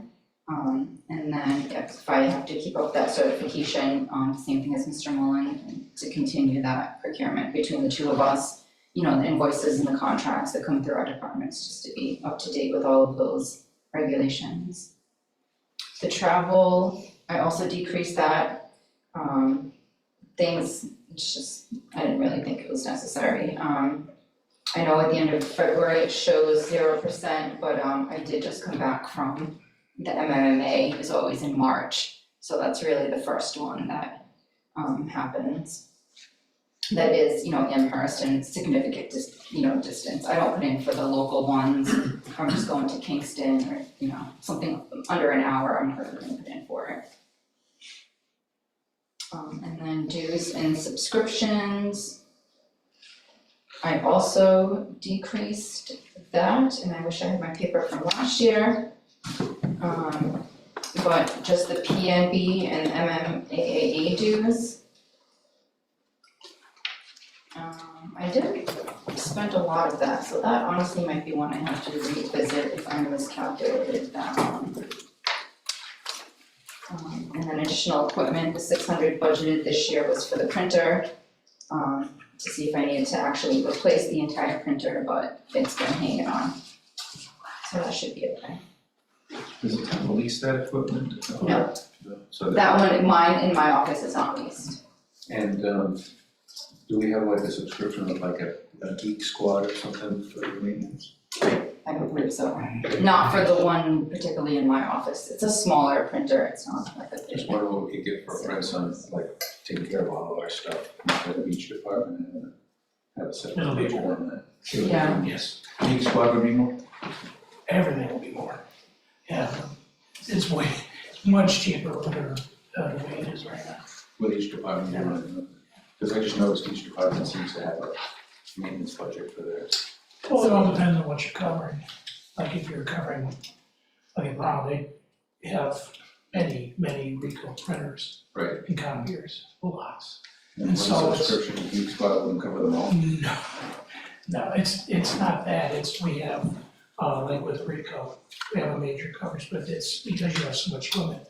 Have one printer, So I just have a small little printer. and even if you didn't have that, let's say, what is it?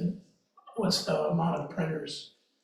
So I am able to use a big Xerox copier printer that's in the copy room that, a lot of town hall departments do end up sharing. If I print like large reports or, when I was printing out the monthly reports for every department, because it covered every department, I would send it to that printer, which does, have a service agreement under it.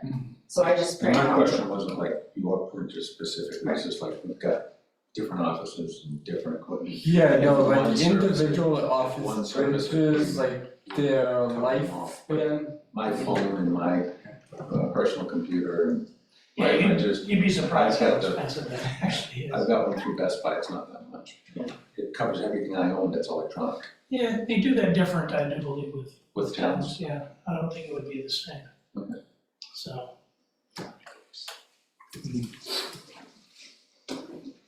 Are there any other questions? I do have a question. Sure. As far as certification stipends and all that, so you have your salary and then the raise for this year, and then the certification stipend, is that every year? Oh, so that additional 3,000, so I'm in the middle of being governmental certified, and within my contract, there's 2 tests, and I passed the legal exam, so that increased it, and then I just sat for the practical exam. So if I do pass it, that is an additional amount that will get rolled into my base, but And that that is is one time Yeah, for each test? yeah, like once I pass it, that amount gets rolled into my salary. Oh, okay. Thank you. You're welcome. Good. Okay, thank you.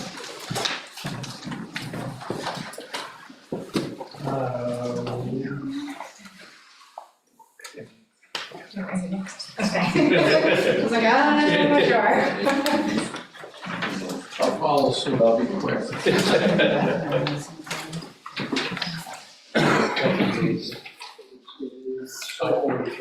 Thank you. I respectfully submit the FY 25 operating budget for the Veterans Department as presented. And my experience with budgets is to probably have you ask me questions rather than try to create questions by a narrative, so. I'm sure you've seen it. Always, I guess at least one of the first questions is, are you able to service the veterans as? Yes, I'm very confident in this budget. We did make some adjustments, minor adjustments to it. The biggest adjustment comes in a chapter 115 line in the direct aid to veterans. We have 3 new chapter 115 cases that we've just taken on. It's gonna finish this year, FY 24, and then transition into FY 25. So that's why you have the increase in that, that's the biggest increase in the budget. Keep in mind that 75% reimbursed by the state, but they pay us a year later. What's chapter 115? Chapter 115 is a benefit, Massachusetts is the only state that has it. And what it is an alternative to like a welfare program. So veterans have a different level, it's income sensitive, and there's a test on income and assets before you qualify. But it's been around since the Civil War, and it maintains an adequate living for veterans that are very, very low income. It pays fuel for them, even if they're on Citizens for Citizens fuel stipends, they can also get that also. And it provides complete medical. For instance, if they have I don't know what this these days, $148 deducted from a social security check, they'll get that reimbursed. And they pick up all co-pays, and if we have a younger veteran that ends up on it, because it's not age sensitive, we would have to put them on a Blue Cross or some type of medical. But it's all 75% reimbursed by the state. So like I say, they pay you back a year from on the transfer. You'll see it on the cherry sheet.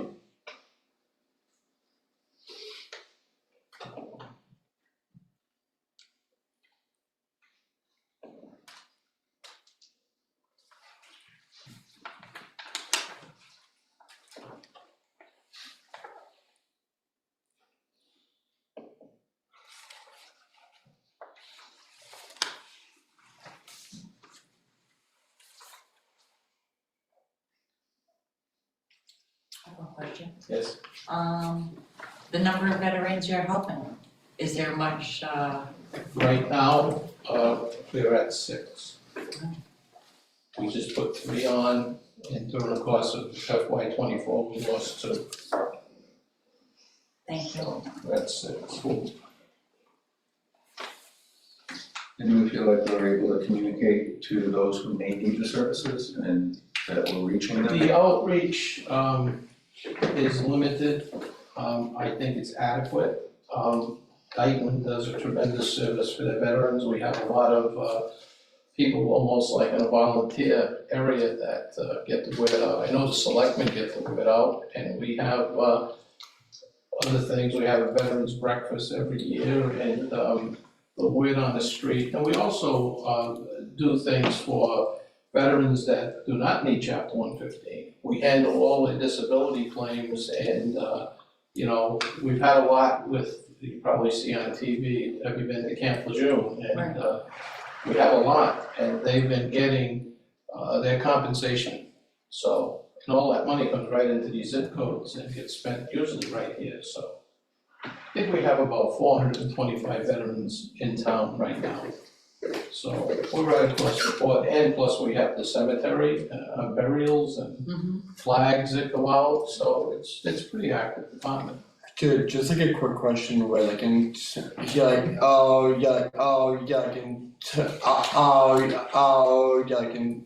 terms of like the 6 people you just mentioned that you had worked with this year, is that just one?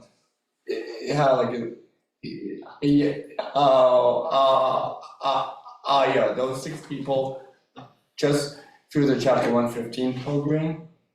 Those are. Yes, okay, like and then and then there's a host of other veterans you work with in the Every, okay, I just wanted to every get that out day, there. we're fortunate here in Dayton, of course, I'm only here on the Dayton payroll for twice a week, and also on the Berkeley payroll for 1 day a week.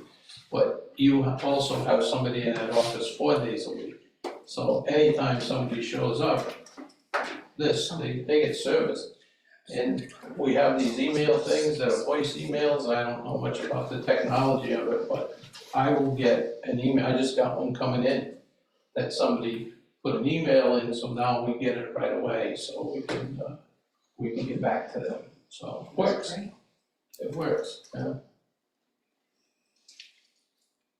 the only revenue this department brings in. I don't know where it shows up in the budget, but it's a stipend or something that comes in from Berkeley. I think you must know about that and where it is. But it doesn't show up here, but it's somewhere in the general fund, which ends up, I guess, supporting this, because we do things for them.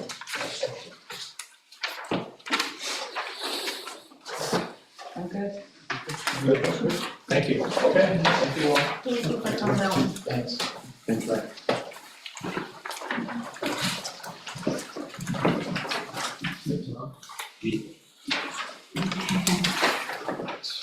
Okay. What's that one? Thank you. 161, that's what we're gonna go over first.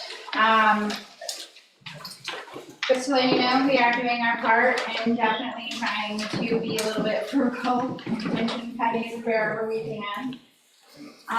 So for our salary, the increase for the contracts for both the assistant town clerk and the clerk was a 2.5% increase. And also for the town clerk's position, my position, 2.5 increase that as well.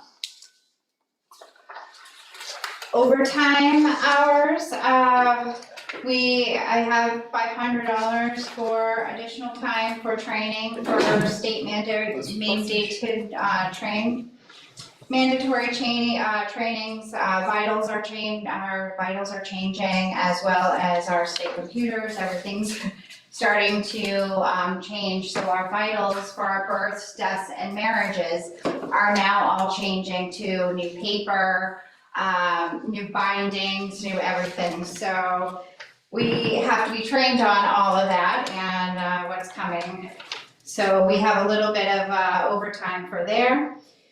Equipment repair and maintenance, I have $375. That's really just for our 2 printers, computers. It's basically with Netrospect for right now, and any other issues that we might have. So that's $375. Professional technical, I have $3,000. This is for conferences, legal consultant fees, town seals, constable fees, and the conferences, this includes the hotel, food, and any incremental costs. And then under communications, $650. This is actually for past due that we send out for dog licensing, past due business licenses that we send out. We do it right from the office. So that is for what it costs for mailings. Just to let you know, we actually just did a business certificate past due notice. It didn't cost us, it cost us about $600 for mailing, and we actually got a little over 800 back already, so that was great, yeah. And then dog licenses will actually go out soon as well for late fees.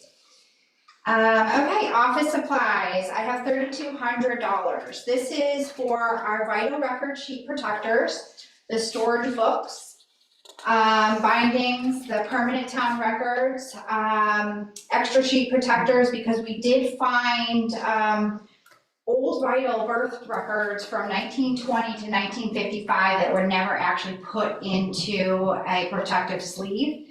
So those are actually a little bit expensive. And again, because they are redoing the vitals, now we have to buy all new books, and we have to make sure that we have the specific paper that the state requires. And then we have dog license. So the 55, so we have the 1,950. This is for the dog tags, the carbon license paper. This is based on a little bit of an increase that we actually had for 2024. We are expecting to be spending a little bit more. We might need to buy another small set, because we are running out, we're running through pretty fast. And then our travel, so this is $600. This is for mileage and other travel expenses. We do have 3 conferences that we do go to. And this is also for, I do get a stipend for the post office to deliver mail every single day. And then I have a $300 fee. This is for both myself and the assistant town clerk. This is a $300 fee for the MTCA, Mass Town Clerks Association, Tri-County Clerks Association.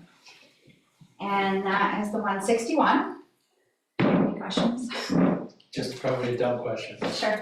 What do you spend money on with constables and?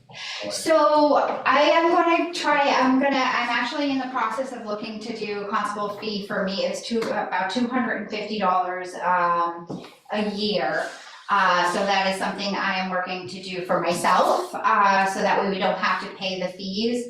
Usually, I mean, it varies between person, I guess. We've been pretty lucky with the people that we've known. So typically we use the constable fees for any postings that we might have to do for warrants, and any kind of bylaw changes. It could be, I feel like, it could be anywhere from like $50 to $100, or depending on like who you call or whatever. So that's why I'm trying to look into doing it myself, because that would save the town money and also a lot less headache, so I can do it myself. Okay. Okay. Elections, 162. So elections are very important. We do have 3 coming up this year for 25. We have the state primary, we have the presidential election, and we have our annual town election. So for the salary workers, I have $13,500. This is for the 3 elections, early voting, pre-election tabulation testing, so any testing we might have to do with the ballots as well as the machines. The salary clerical, this is the same as above, but this is for the assistant town clerk as well as the clerk that we have that works 10 hours for us, and then 25 for the treasurer collector.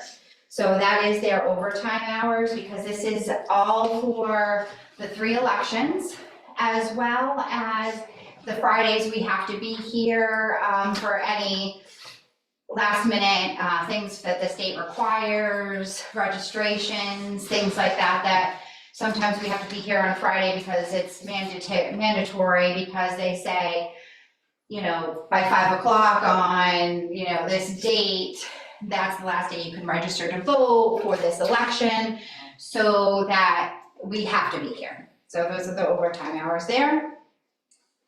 Then professional technical, we do have $6,200. This is actually for our tabulation programming. They're the USBs that actually go inside of our election equipment, and they have to get redone every time we have a new election. So we have to send that back, they have to reprogram it, and then they send that back to us so we can start our new election. This also includes the ballots, and it also includes the school rental, and any other like overtime for the like the janitor from the school. So that's the professional technical. Off-duty police detail, this is again 3 elections. I'm expecting 3 police officers for the state primary, 3 police officers for the annual town election, and I am actually requesting 4 police officers for the presidential. Because we do need, because of the amount of people that do show up, we do need somebody that will be outside 100% going through and making sure everything is copacetic. And communications, so 6287. This is actually pretty much, we went up a tiny bit because this is actual cost. So this is our census and our confirmation mailing. So the census is that you guys get, you fill out, it comes back to us, this is based off like your street listing, like it's basically your confirmation mailing is that secondary mailing that if you don't fill out your census, that secondary mailing gets sent out and then you fill out the card, otherwise become inactive. And then let's see, so that is communication. So office supplies, we have $600. This is for like storage bins for the election ballots, permanent seals for bins, pens, ink for the state computer, printing out all of the, printing out everything that we need for the elections. And then that is it. Do we have any questions on the elections? I do, Okay, thank you. Vote by mail. yes. Are you reimbursed by state or feds for it? So the vote by mail, so we get reimbursed for the primary, the state elections and everything, that we do not get reimbursed for local elections. Right, but in your But vote budget, by mail, yes, we do get, how much of a reimbursement? I still have to honestly send it back to the state from the primary and the vote by mail. I have to actually do the contract and send it back for reimbursement. So No. I don't know. When the clerk's office receives the reimbursement, where does that money go? Free cash? Or does it go into the clerk's account? That money comes back in, where does it go? I wanna say general fund, I would have to review the documents again to be 100% sure on that. It wouldn't, go back directly into her budget. But if it goes in the general fund, then it's going to free cash. Technically, Okay. anything in general fund is free cash. Okay. Yeah, like it allows us to close out, basically, generally, like it allows us to close out the fiscal year budget with having revenue to offset the expenditures that happen during the year.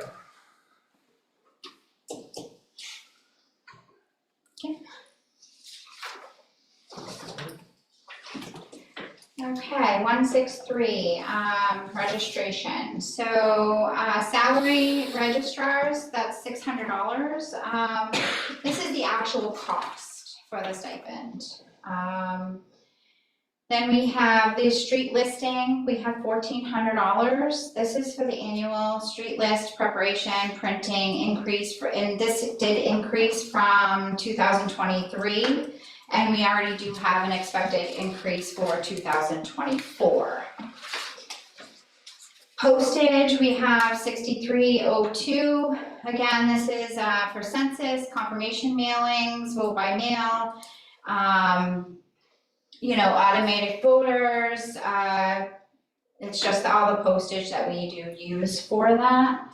Office supplies, we have 350. This is kind of just a overall volume voter registration increase in supplies. And that is all I got. Postage is postage and the communication. Postage, yeah, so this is, The paper. yeah. And the envelope. Yes. Could street listings be online? Would that be a PDF online that we can go online and look at, we don't have to print them and mail? So typically for the street listing, we actually, for our street listing, so that's that book that we get for everybody, right, you know what the street listing says. We actually decreased from last year, so we didn't even buy it as much as we did the prior year, but I can look into it honestly and see if that's something. On the website, and if you need a street listing, you can look at it and not have to print it out. something I can look into, cause it might be, you know, Might be mandated. it might be mandated that we have it. And typically, just to let you know, our street listing, we do keep a vital record every year for our street listing. So if it's, we would still have to have something printed, but, yeah, It'd it's, be easy to update. yeah. You'd just be able to like add the legal line or. Yeah, I'd have to ask our vendor, like how that works and see if that's something that they can even do with us. Cause we go through like mass mailers and they're the ones that, you know, print it for us and I stuff. don't like that. Probably not. Okay, any other questions? It still costs $100.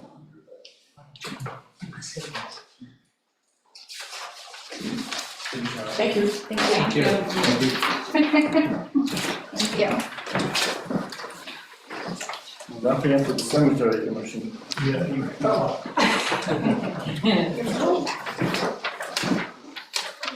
First, I just want to say what a good job Jared did. We're so lucky to have you. So Thank you're you doing so great. much.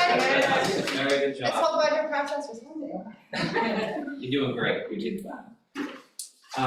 So the first budget we have is 5301 burial agent. It's we went up 2.5% per the budget memo, so $307.50.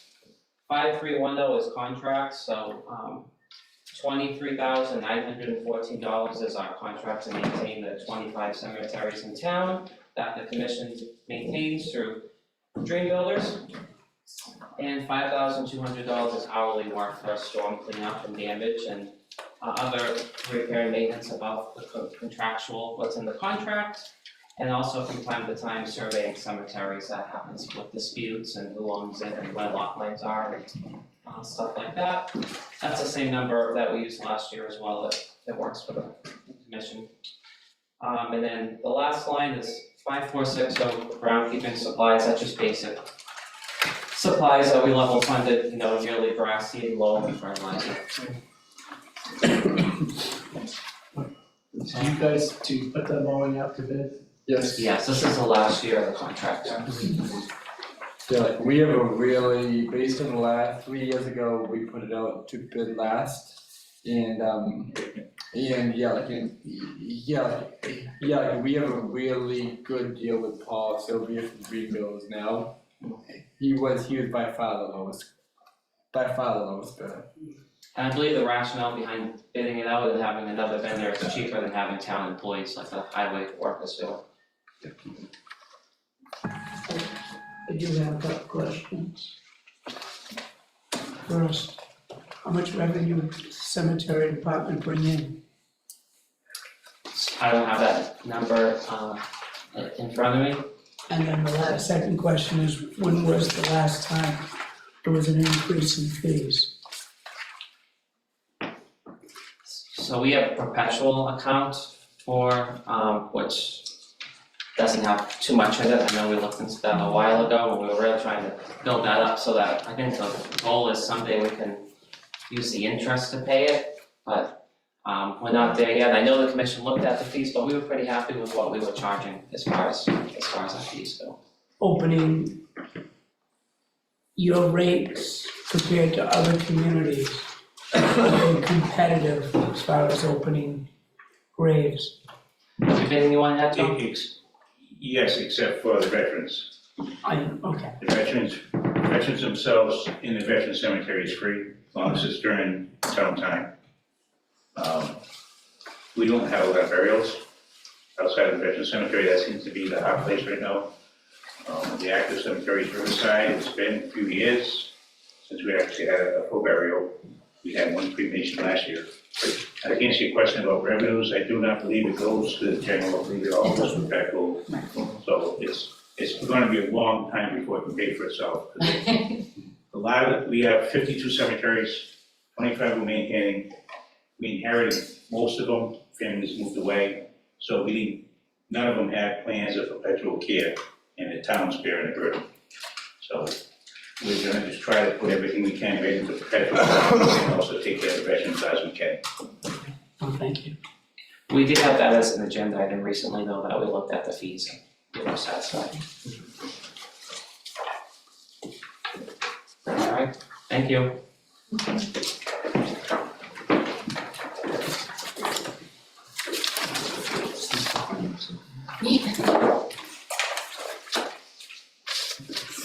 On tonight's. Yeah, that wraps it up tonight.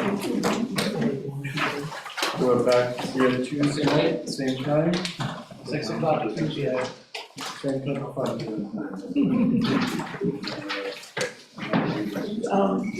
We need to make a motion. Yeah. Okay. Mr. Chairman, I will make the motion that the Board of Selectmen adjourn. I'll second that. Motion is second for any discussion. All those in favor? Aye. You keep saying good night. Thank you. Any motion for the finance committee? I make a motion to the finance committee adjourn. Second. All in favor? Aye. Opposed? Yes, have it.